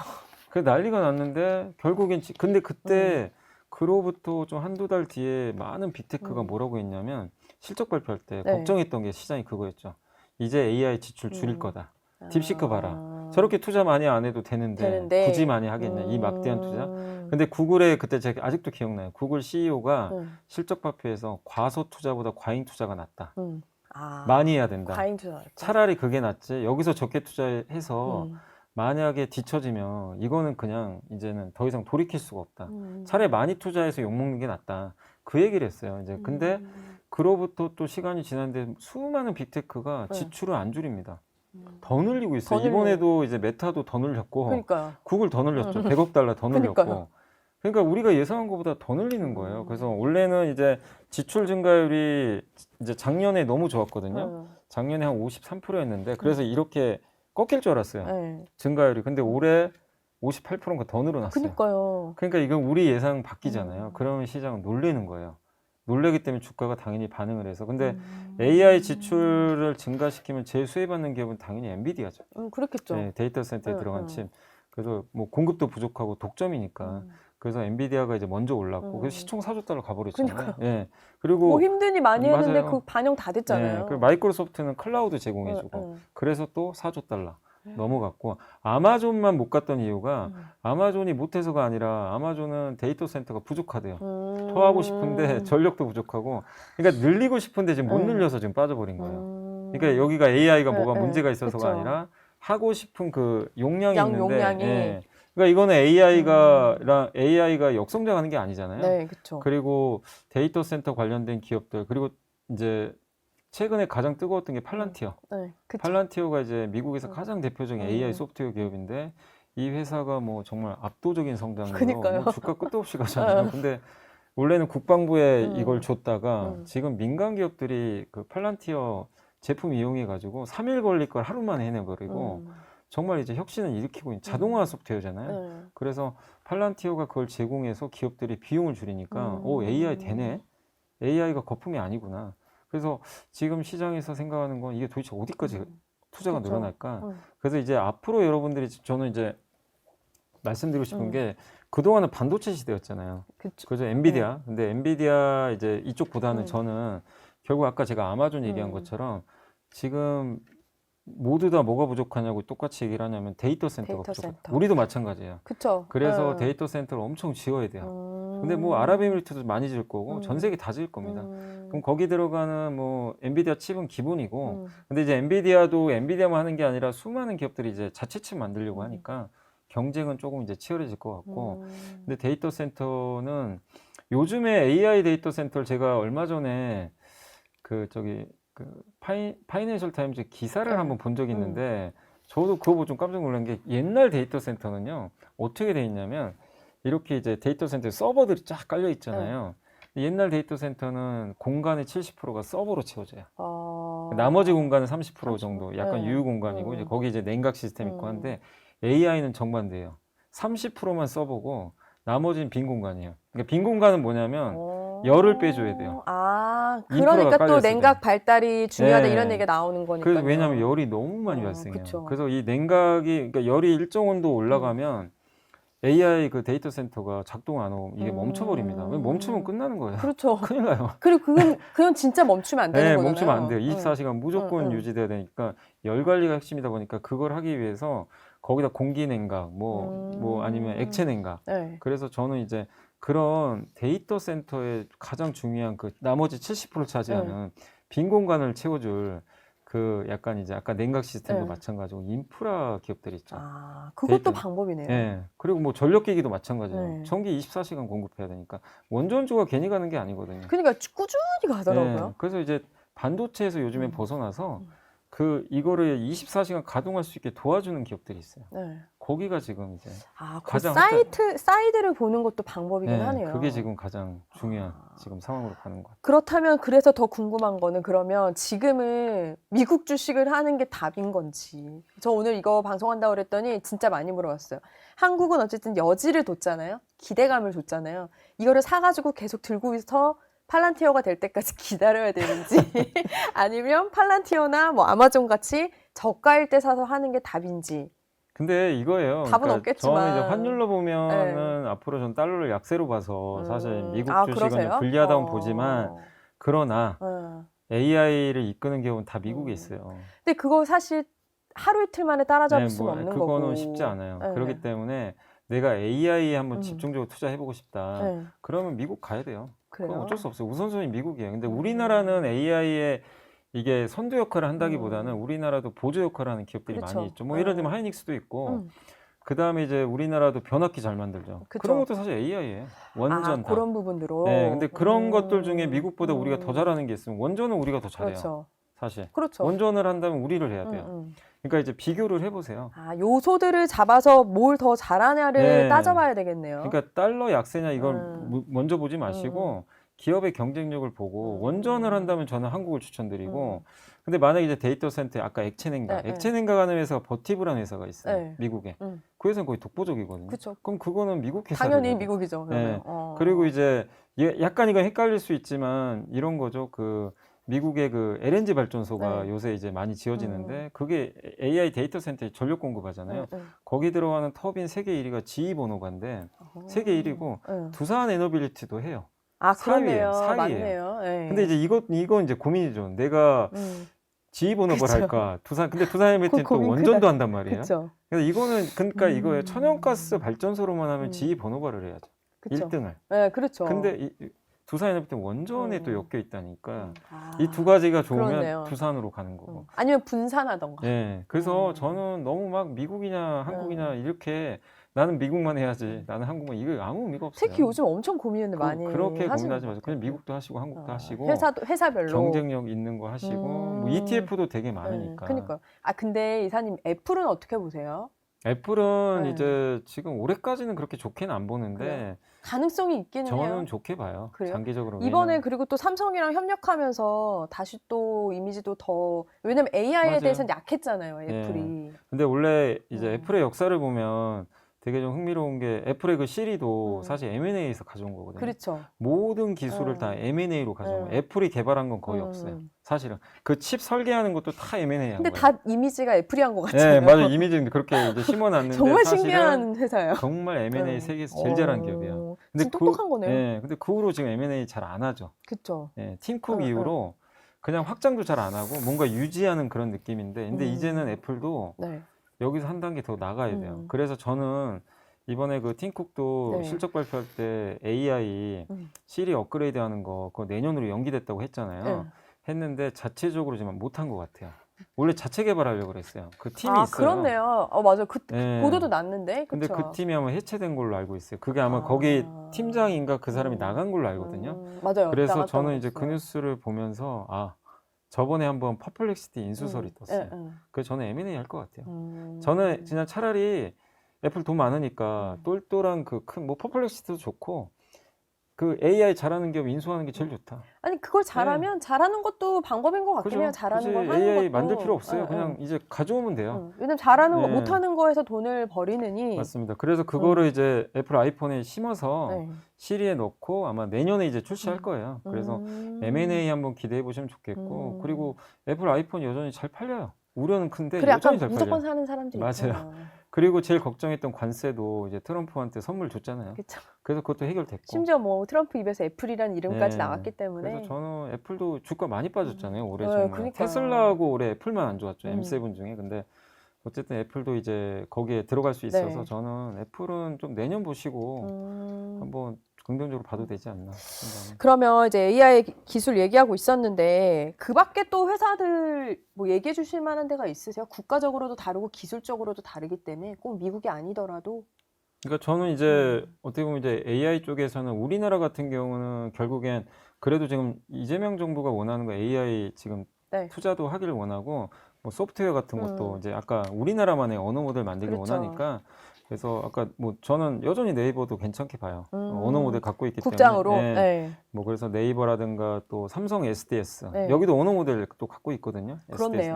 네. SDS. 그래서 그런 이제 자체적인 언어 모델 갖고 있는 그런 기업들 네. 그리고 우리나라도 지금 SK그룹이 저기 울산에 데이터 센터 아마존하고 짓기로 했잖아요. 네. 그래서 한국에도 이제 데이터 센터가 많이 지어질 텐데 거기 들어가는 뭐 여러 가지 또 특히 이제 가장 중요한 게 에너지죠.